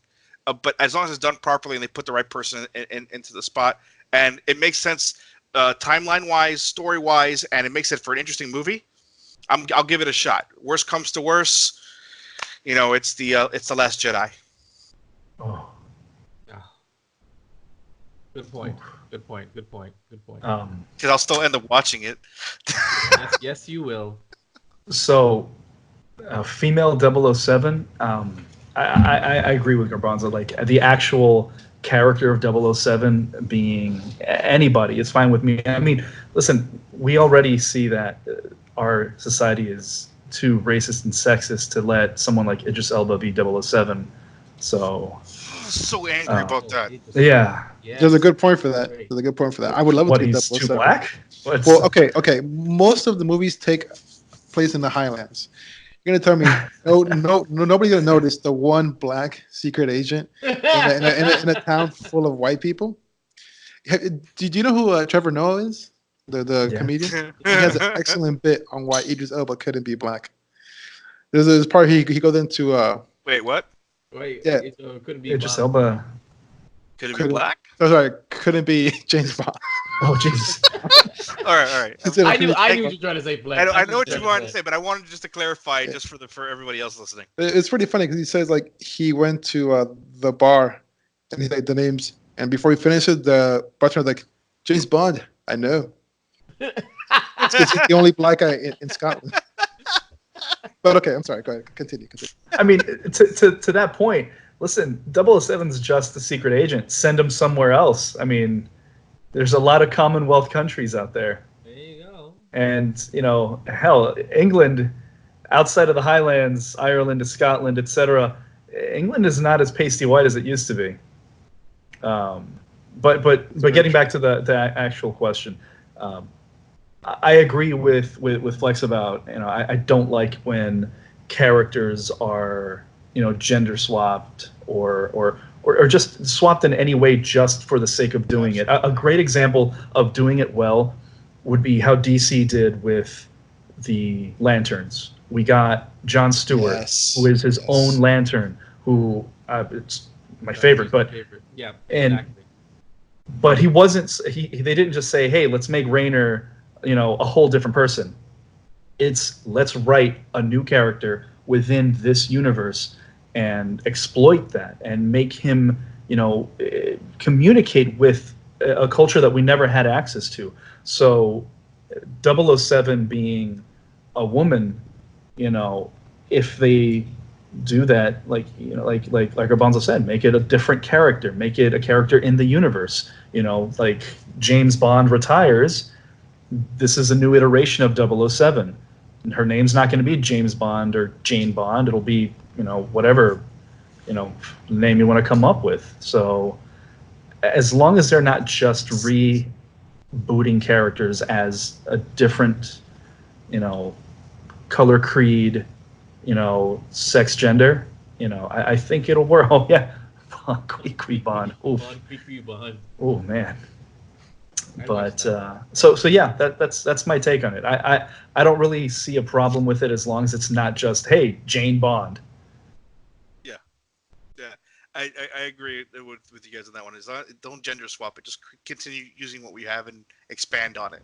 Get creative. Yeah, I agree. I mean, James Bond franchise really doesn't mean much to me in general, and nor does the gender swapping of established characters or just taking an all-male franchise and making it a female franchise. It doesn't really bother me as much. I mean, it's kind of been too in your face, but I honestly don't care. But you guys made some good points, and I totally agree. I don't think there's more to put to it. I agree that maybe instead of trying to take an established male franchise and just turning it female, just create a female franchise. Because if you believe that there's a market for an all-females franchise, then you should stake your money on it, make something different, and hope that the masses come out there, sort of taking an established brand and turning it around. So I agree. So with that being said, we're going to move on to... One last thought real quick, because it just kind of dawned on interesting.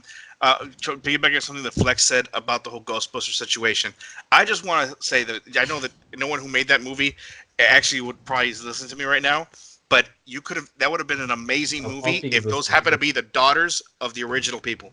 Oh God, yes. If they would have done it like a continuation, I would have been 100,000% behind it. But the fact that they replaced characters from that bothered me. That was the original, from my understanding, from what I've understood about it. So that was the original idea, was that it was going to be a passing the torch kind of thing. Even if it was going to be all female at all, but Paul Feig wanted to do his own thing, which in the end it was just a soft reboot or an actual real reboot of the same story beats. But yeah, that was the original idea, and I would have been all about that. It seems like the new Ghostbusters 3 looks like that's what's going to be. It's going to be passing the torch. So yes, and I am so excited for that. On the subject of the Paul Feig, deciding to make it a reboot, it was also that a lot of the characters didn't want to return. Specifically, Bill. Yeah, Bill Murray. Right. Bill Murray didn't want to come back. He was still feuding with oh God, what's Egon's actor's name? Harold Ramis. He was still feuding at the time. This is before Harold was, before he passed dying. Right. So basically, since since Bill Murray didn't want to work with Harold Ramis, that whole idea kind of imploded, and we got what we got. But they still could have, like you said, they could have implied, oh yeah, this lady's related to this or that, and it would have worked. Yeah, but here's the thing, though. They still were able to I mean, if you believe the leaks, litigate him or what's the word I want to use? I don't know what's the word. Compel him. Compel him, but there's a different word I want to. But they still compelled him to do a cameo based upon potentially suing him for whatever. So they could have done the same thing just to get him at least to do a voiceover of a ghost or something to get him. So I mean, if they were able to compel him all they had to do was put a picture of him on the wall. Exactly. A picture of him on the wall. Send him some money just for having a picture up, and move on. And you mentioned him once or twice. Or made him a ghost. Made him a ghost. That'd have been fun. Him and Slimer, hanging out around. So that if he did it for freaking Garfield, he could have done it for this. So I'm just saying.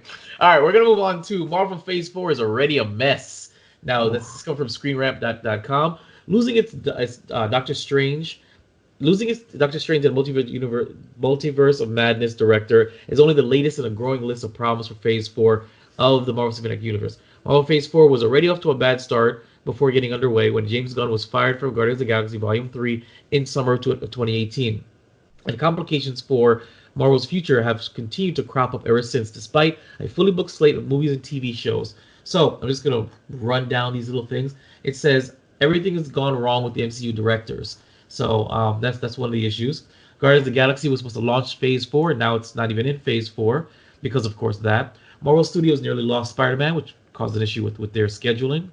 Doctor Strange 2, of course, will no longer be a horror movie and lost its director. And lastly, and WandaVision is releasing early for whatever reason. It could be less connected as it was previously touted. Now, does this bode well for, I guess, the new?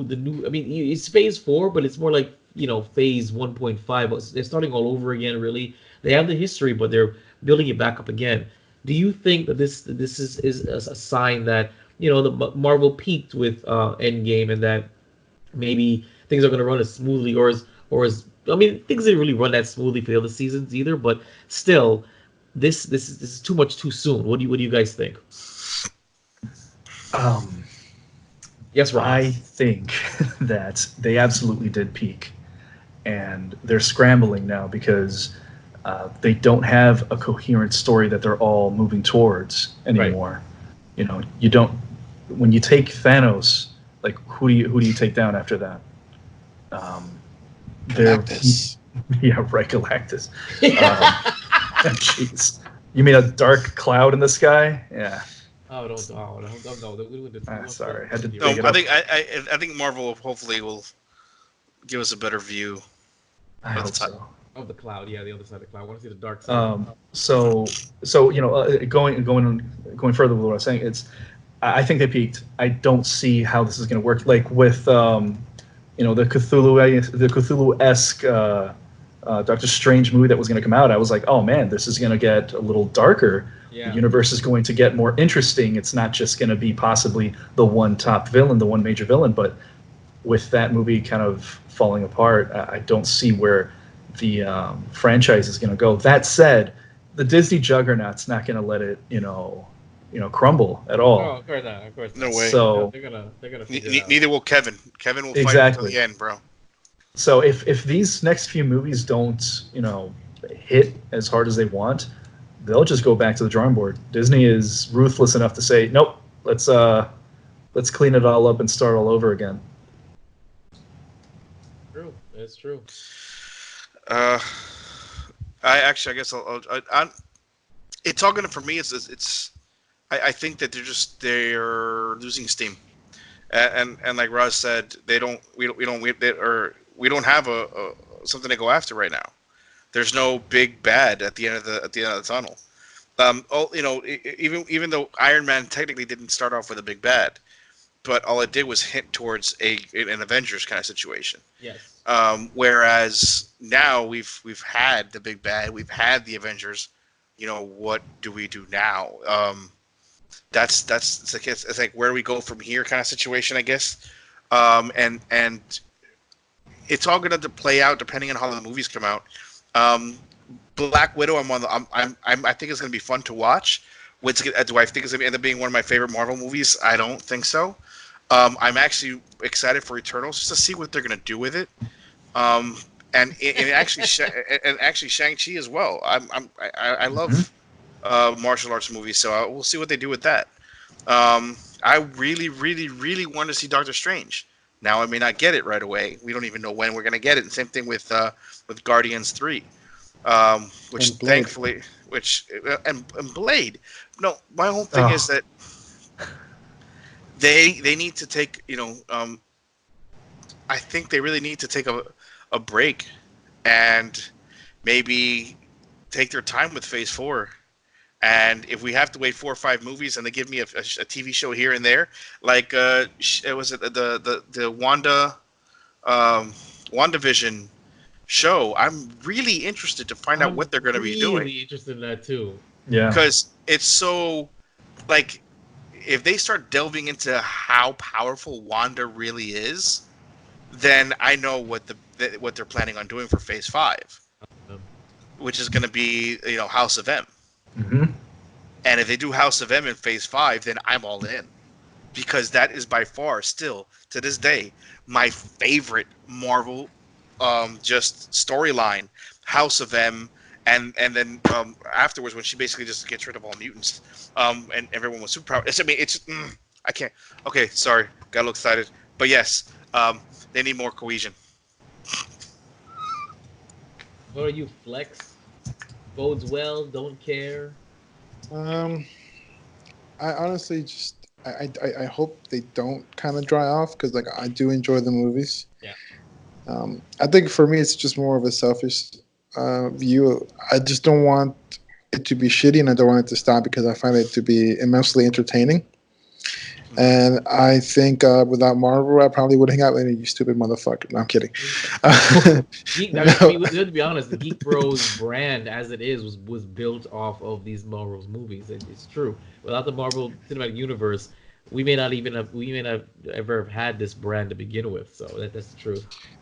No, but honestly, yeah, for me it's solely selfish. I just enjoy it, and I don't mind if it's like The Last Jedi, right? I don't want it all to be like The Last Jedi, but I did enjoy the fact that I got more Star Wars.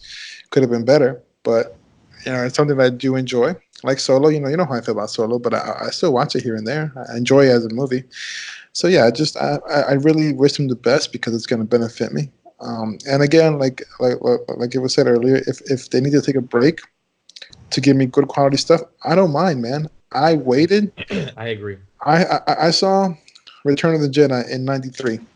I waited since then I think I waited from 93 all the way until 99 to get episode 1. Then after that, how long did I wait for episode 7? I mean, Another 2 years. Yeah, well, yeah. okay. Or let's see, another good example. Well, we lost Garbanzo. We did? Yeah. Oh, no. Oh man, Well, he did not like you He'll talking about come episode back. 1. He'll come back. Yeah, I'll come back. But yeah, I mean, I don't mind waiting for content. That's the point. Like, like at Ghostbusters. It's been the female one doesn't count for me. This one that's going to come out. So technically, I've waited over 20 years for this new one to come out, and as long as you give me something good, I'm going to enjoy it. So yeah, I wish them the best because it benefits us. I agree. Yeah, I absolutely agreed. I don't have much extra to add to it. I don't think Phase 4 is in trouble at all. I mean, we've lost directors before. They've come, they've gone, and Ant-Man is a great example. Edgar Wright, who's working on that forever. And I like Ant-Man. I like the first one. I was sad to see Edgar Wright go, but when he left, and I forgot who they replaced him with the director's name, Peyton Reed. Peyton Reed. All right, yeah. It was great. I thought the movie was great, and I enjoyed it. So I don't think it bodes bad at all. It's fine. This is Hollywood, because it's what I heard in a review that the Marvel Cinematic Universe is a producer-driven franchise, not a director-driven franchise. So when a director comes in, they're given a skeleton, and then they're able to just make it the best that they can. But you can't change the skeleton. You can't change the structure.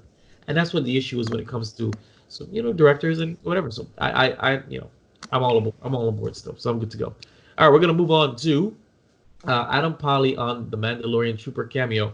We were warned not to punch the $5 million Baby Yoda too hard. When I saw $5 million, I said I could see it. That thing was well worth it. So the scene in question, he states, "I remember the first take that I did when I punched it." Polly told reporters at TCA.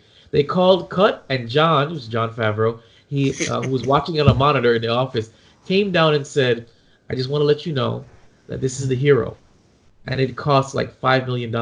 I want you to hit it, but I want you to know that." So he says that the next couple of takes, he was so nervous he missed the punch. Now that scene had me audibly go, "Oh!" when he hit the baby. What's making me see even more is that you're telling me that they literally were punching the actual animatronic. Thank you. I thought that because it was reverse shot. You didn't see. You just saw the thing and he punched inside of it. You didn't actually see it happen. I'm surprised they left the puppet in there for them to punch a couple of times. I mean, what do you guys think? Did you think the puppet was actually in the bassinet when they were punching it? You thought so? No. Yeah, I really did. I honestly, I really did. I thought it was just a wrapped up sack of something. They just, I thought it was like a bunch of socks. Yeah. I cannot believe they left the puppet in there to punch the puppet. That's crazy. But it's a damn good puppet. So $5 million well spent. I have to be honest. That thing is emotive. That thing is, and you Raz, I assume you watched The Mandalorian, all of The Mandalorian. Okay, that same puppetry pretty much existed in The Dark Crystal. Yes. Just want you to know. Okay. Like, yeah, I'm just saying that. Think of that, but in an entire series, just as compelling. It was. I assure you, the next time you see me, so by all means, I would love to hear your review on it.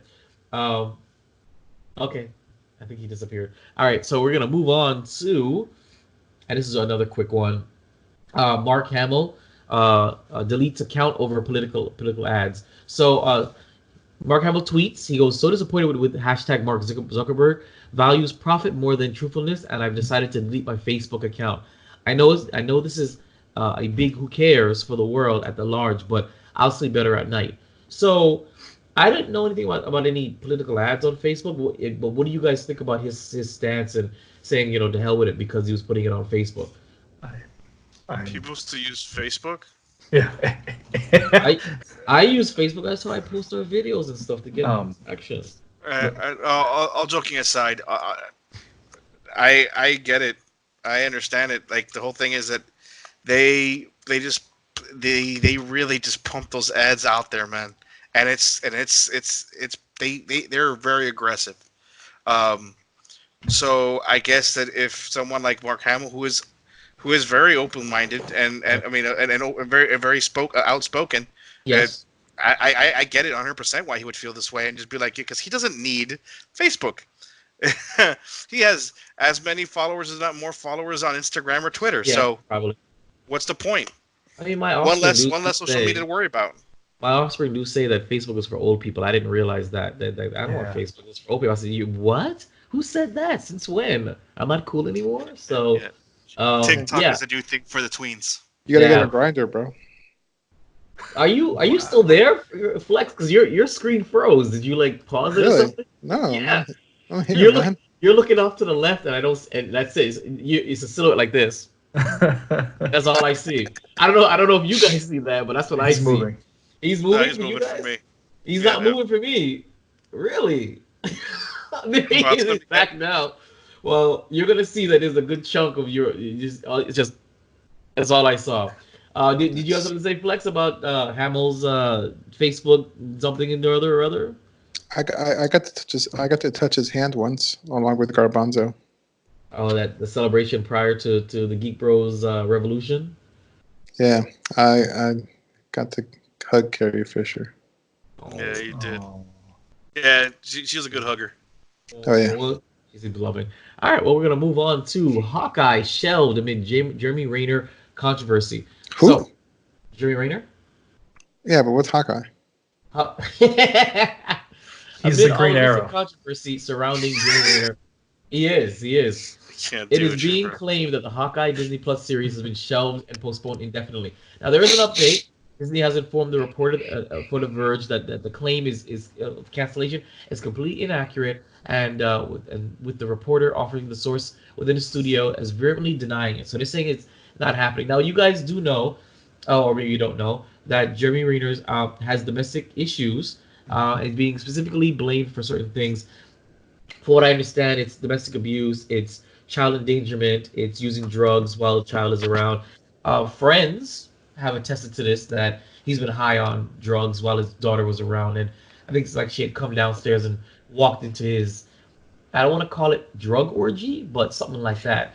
So Jesus. What do you guys think about the allegations, and do you believe this will affect the Hawkeye series, which I am looking forward to, by the way? Jeremy Renner absolutely looks like he does all that. But will it affect it just because it's Disney? I think so.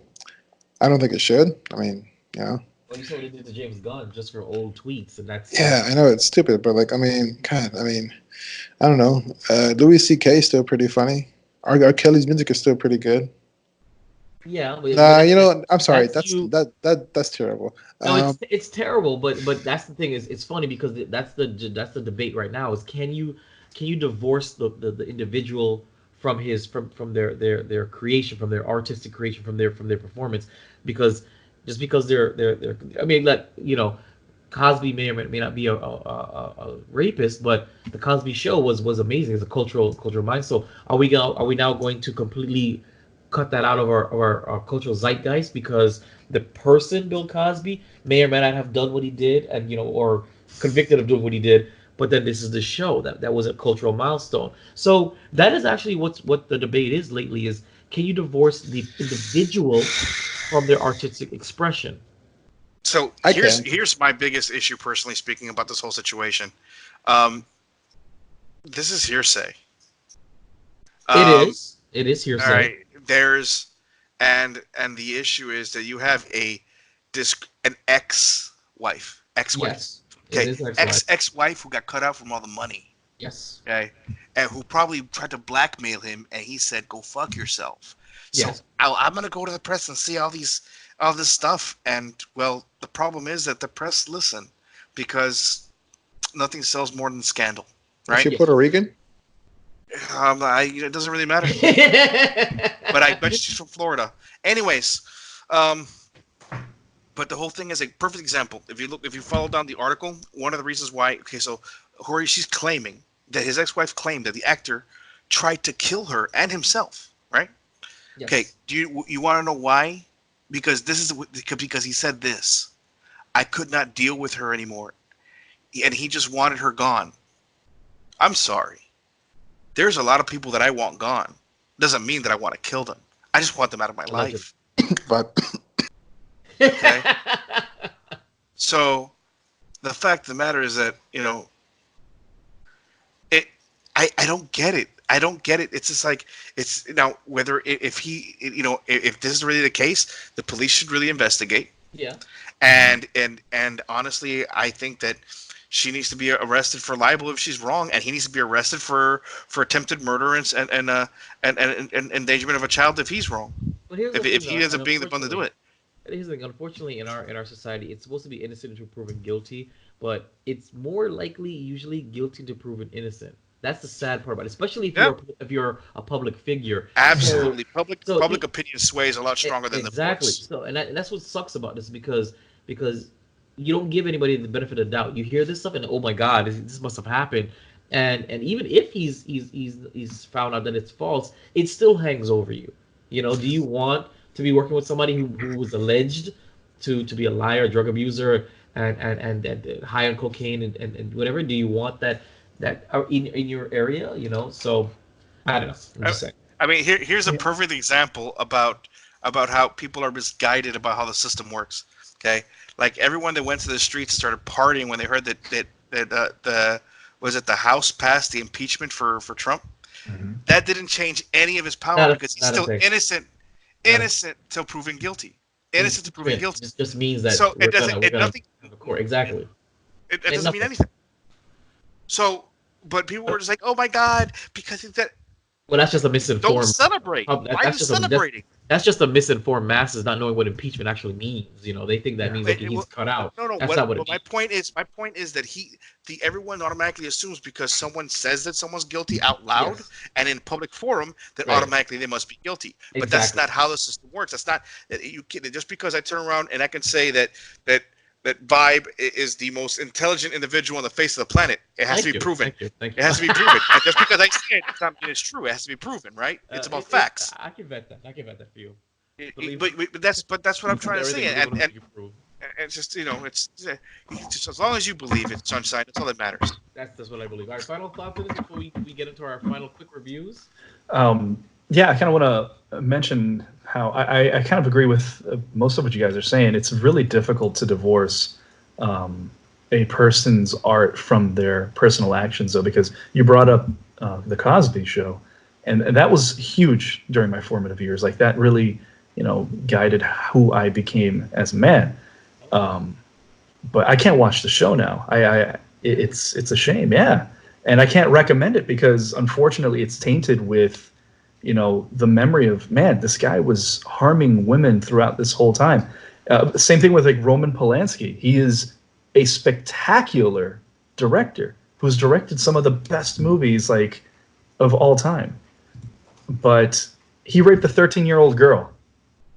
He's been on the run from this country since I think the early 80s. Yeah. He's still pumped. I mean, everybody's seen The Pianist, won an Oscar. It's like, the guy is a hell of a director, but he is, scum. And it's hard to divorce those two things when you know that the creator of this, art, music, whatever, did all this that you may find abhorrent. It does judge your opinion of the art. That's just my personal take on it. Yeah. It's funny because I can agree with that too. Yeah. Yeah, I now that you say it like that, I agree because I originally was going to say yes, you can and should be able to, but then when you say it, I think you swayed me when it comes to that. Any other final thoughts before we move on to our final review? Yes, Michael Jackson is innocent for sure, but okay, let's go. Absolutely. Because Macaulay Culkin says so. All right, we're gonna move on to the Rise of Skywalker review. We're gonna hit it up for a quick review from Garbanzo and Raz. And then we'll hit up The Witcher, quick review, and then we're going to wrap it up. So, Garbanzo, The Rise of Skywalker. Okay. After I watched it the first time, I was a little confused on how I felt. My emotions were a little bit all over the place. Last Jedi. I didn't know whether or not I liked it because there was so much. It was so much to take. I'm going to be honest. I was on the fence with a couple different things, and I felt it was kind of rushed, and they could have done so much, and or even make the movie. I don't care if you add an extra hour. I would sit through it. Give me an intermission, like they do with plays. I'm okay with that. Shit, they did it for Braveheart, and that was back when. Anyways, sorry. After watching it a second time, I left smiling. Yes. After watching a second time, and see, the first time it was too much. It was just so much to really take in one shot. But watching it a second time, and I told myself I was just gonna turn off my head and just enjoy it. And I cried. When the scenes with Chewie. Oh, no, okay. Actually, what was that? Yeah, spoiler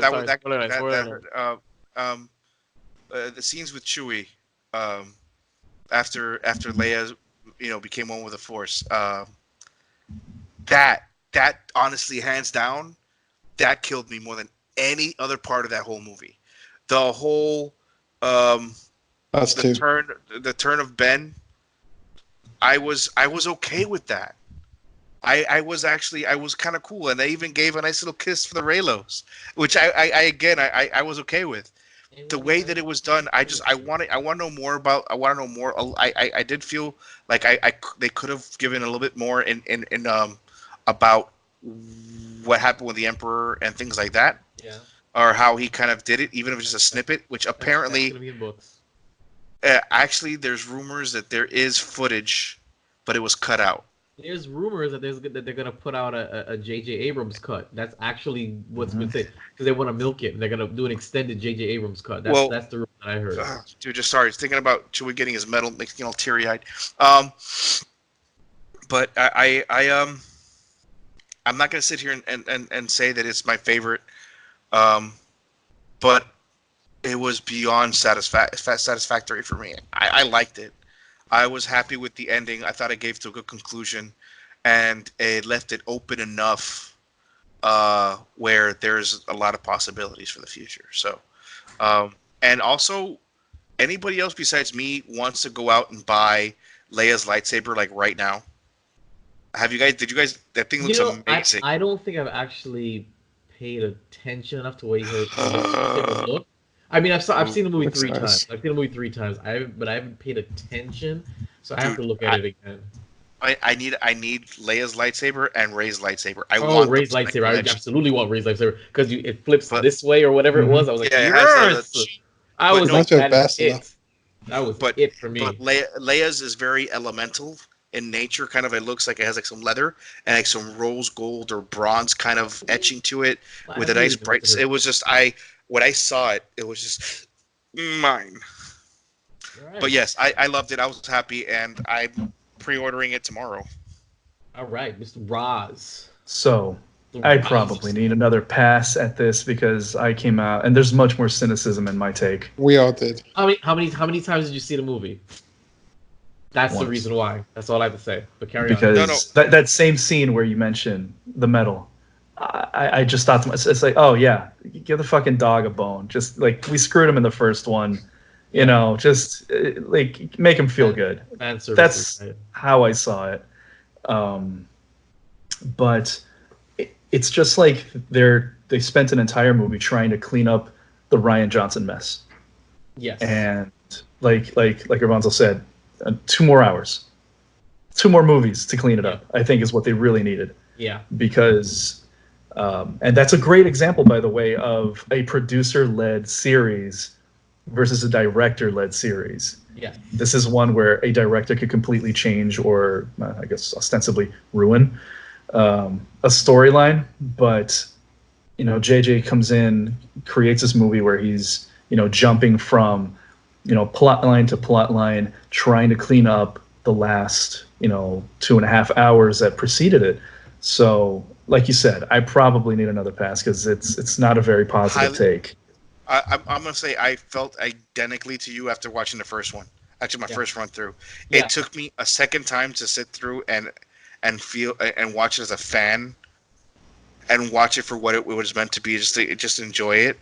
The second time around, and I'm telling you right now, it's. I'm looking forward to my next time. Yeah, no, I agree. It was when I saw it the first time, I didn't walk out disliking it immediately like I did with The Last Jedi. I walked out just my head was hurting. It was so much so quickly. The pacing was off the. It was a runaway pace. Like I was like, Yeah. wow. They had no moment to breathe. They And I killed was their just editor. like, yeah, oh yeah, oh, Yeah. yeah. I mean, whoever edited that is just like, can we have a moment? Can we have like one establishing shot? No. Next scene. Okay, I understood. But when I watched it the second time, Sorry, it's the editor who said that one of the editors actually said he cut a scene explaining about Sidious. So that's what I'm saying. Extended Yeah. scenes. I'm saying DVD. because I just don't know. I just don't know why they made it under 3 hours long. Why did they feel the need? Oh, I know why. Because of it was money. If it was 3 hours long, it was exactly. Yeah, it shortened the amount of they Fewer were concerned. showings. Yeah, fewer showing, so less money. So that's the reason why I remember now. Roz, you wanted to say something real I quick? was gonna ask, is this spoiler casty or are we? Yeah. Spoiler alert. Carry on. So, Sidious, he's just been sending out clones. That's all it is. He's been sitting on what the hell's the name of the planet? Camino? Baklava. Mexico? Baklava. Jesus. Balaclava. Whatever it was called in KOTOR. Let's just go with that. Hexagon? Oh, you're talking about Korriban. No, it wasn't Korriban. It was not. I know, but it's totally Korriban. Yeah, and discount Korriban. It's discount Korriban. So he's just been sitting there, telling people about, the what is it, the tragedy of Darth Pelagius every time he sends out a clone of himself. So he just sits back. Another one's dead, thrown down a shaft. I guess I gotta pipe out another one. So he's just been sitting there. That's my take. That's how I took that big reveal. Okay. I mean, I don't know. I think that I don't know how he survived any of that crap. Yeah, that's why. I mean, and I still believe that him being alive invalidates Anakin's redemption story completely. Oh my gosh. There's no way. I mean, again, I like the movie, but the Knights of Ren were wasted. Like pathetically wasted. I wanted more from I don't know why they made Rey like the sole hope or of all the Jedi when she never was trained. I mean, it doesn't make any sense to me. Well, no, she did supposedly this happened, between The Last Jedi and the Rise of Skywalker. She had like an hour. Time happens. Yeah, she had an hour of training from an hour. Leia. Yeah. So sure, I'll give you that. But I mean, like, I don't know. That never sat well with me. But yeah, I mean, him being back absolutely invalidated the entire arc of Anakin Skywalker. Bye. No matter what anybody says, even if they have his little voiceover saying, bring balance back to the Force like I did, Rey. I mean, give me a break. What? You brought balance to the Force for about 30 years. I mean, exactly. This trilogy invalidated the prior one. Yeah, completely. Yes, they should not rehash the entire thing. They shouldn't have been the Empire. They should have taken the route. They should have done the Thrawn trilogy. Thank you. They should have adapted that. Even if you don't want, or skip Thrawn completely and give us the Yuzan Vong, please. That would have been beautiful. Absolutely. That would have been beautiful for a sequel trilogy. And I'm saying I would love, even though I absolutely 100% agree with you on that. Yuzhan Vong would have been insane to bring in. God. And we have the technology to actually do it right. Yeah. But I'm one thing that I'm not gonna lie, I was pissed when they called the Sith homeworld by some random name that we never even heard about. Yeah. When you have like in previous canon, we have Korriban. We have what's the other one? Hold on. There was Moraband. There's like 3 other like planets where the actual Sith is an actual race. Hold on, Garbanzo. You need to understand that Kathleen Kennedy did say that with Star Wars, there are no comic books, there are no books that you can pull from. So they have to make this stuff up on the spot. So you have to understand they don't have that plethora of stuff. Okay, please understand that. Hey, do you know what? I used to be someone who used to like fight on her side for the rest of you guys. Yeah, I know. I'm gonna say that it. That when she said that, when I saw the interview when she said that, she became persona non grata. Like I just know. I agree. Flex. Do you know what they could have not done? These movies. They could have what? He said Ew. these movies. I still like Force Awakens. Force Awakens was great. But what they could have not done is they could have not done my boy Snap Wexley like that.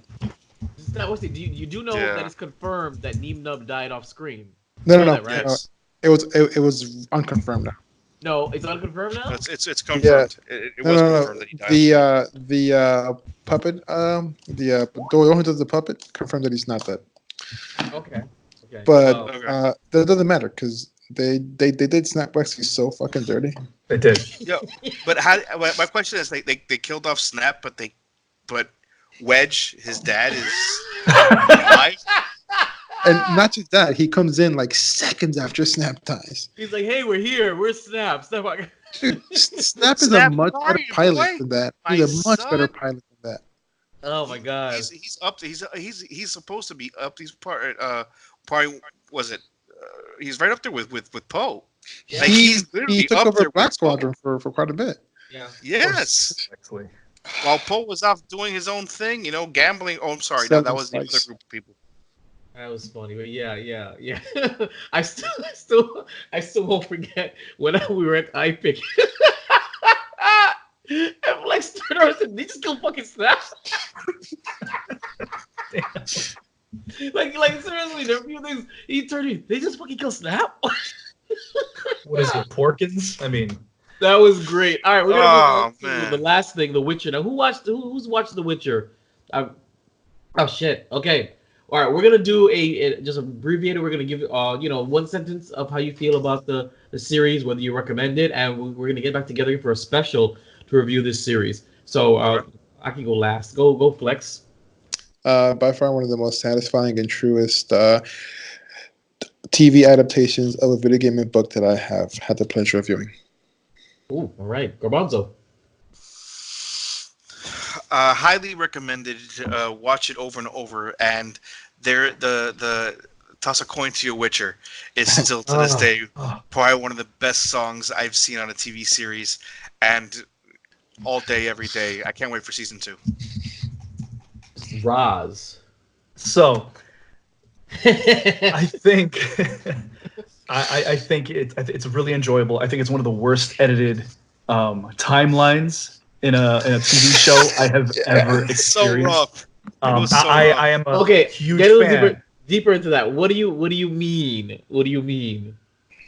If you don't have a paper timeline with you or know the Witcher lore already, you are going to be lost for sure, unless you rewatch it multiple times.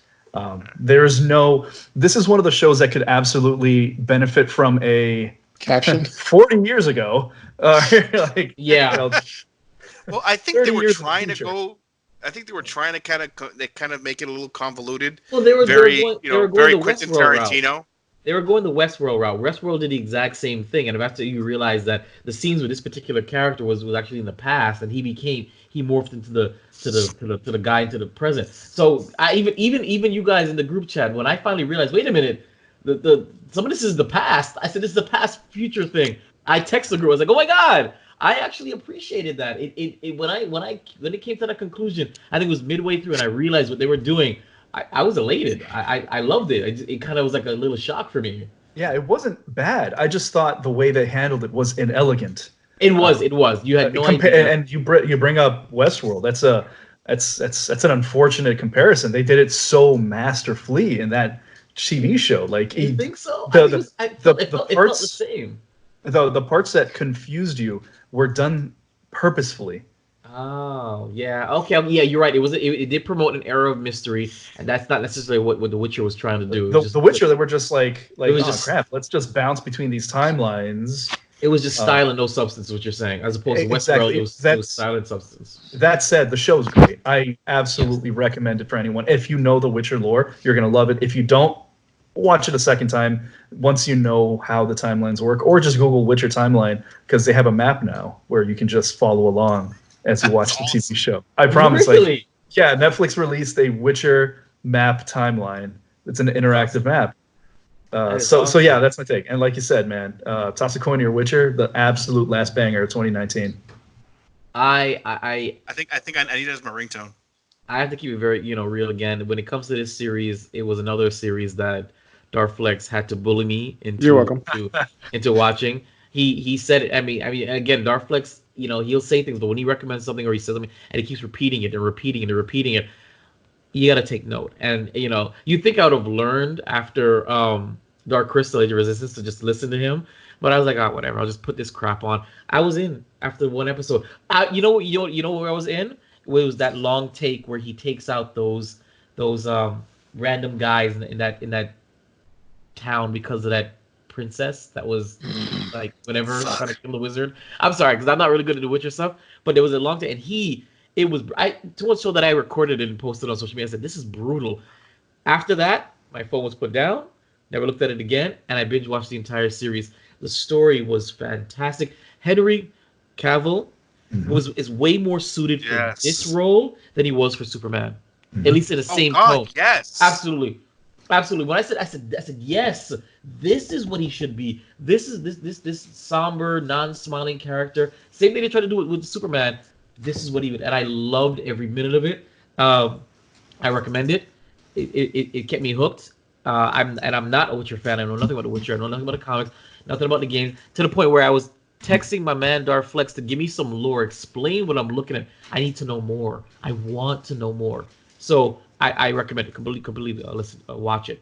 So with that being said, thank you for tuning in to Keepin the Geek Bros, episode 92. Now of course we've got our Geek Bros Twitter and Instagram, Geek Bros with a 0 GEKBR0S. Email us, geekbros with a 0 yahoo.com. Anything that we talked about, send us an email. We'll respond to it. Facebook.com, just Geek Bros with a 0 for all the kookiness that we place there. Listen to us weekly, Wednesdays or Mondays. WeGeeksPC.com, first place. Watch us the following week. YouTube.com/Vibro Studios. Gentlemen, shameless promotions before we get going. Darflex. You can find me on Instagram at Instagram and Twitter at Darth_Flex. Pretty much the only one with Darthflex in it. All right, Garbanzo. You can reach out to me on the gram and on Twitter at BEANTKE278. That's BeanT278. Or just reach out on Garbanzo's Corner on Facebook.com. Raz. Just find me on Insta. Just Ray Raziel. Easy. RayRaziel. All right, of course on Vibe, it's standard Vibe Studios, VIBEREV Studios. That's Instagram, YouTube, Twitter, Facebook. It's all there. You'll see personal stuff. You'll see Geek Bros stuff, and you'll see even more studio stuff. Everything you want to do. So thank you for tuning in, keeping the Geek Bros. And remember, geeking out still sounds this good. Keeping up with the Geek Bros.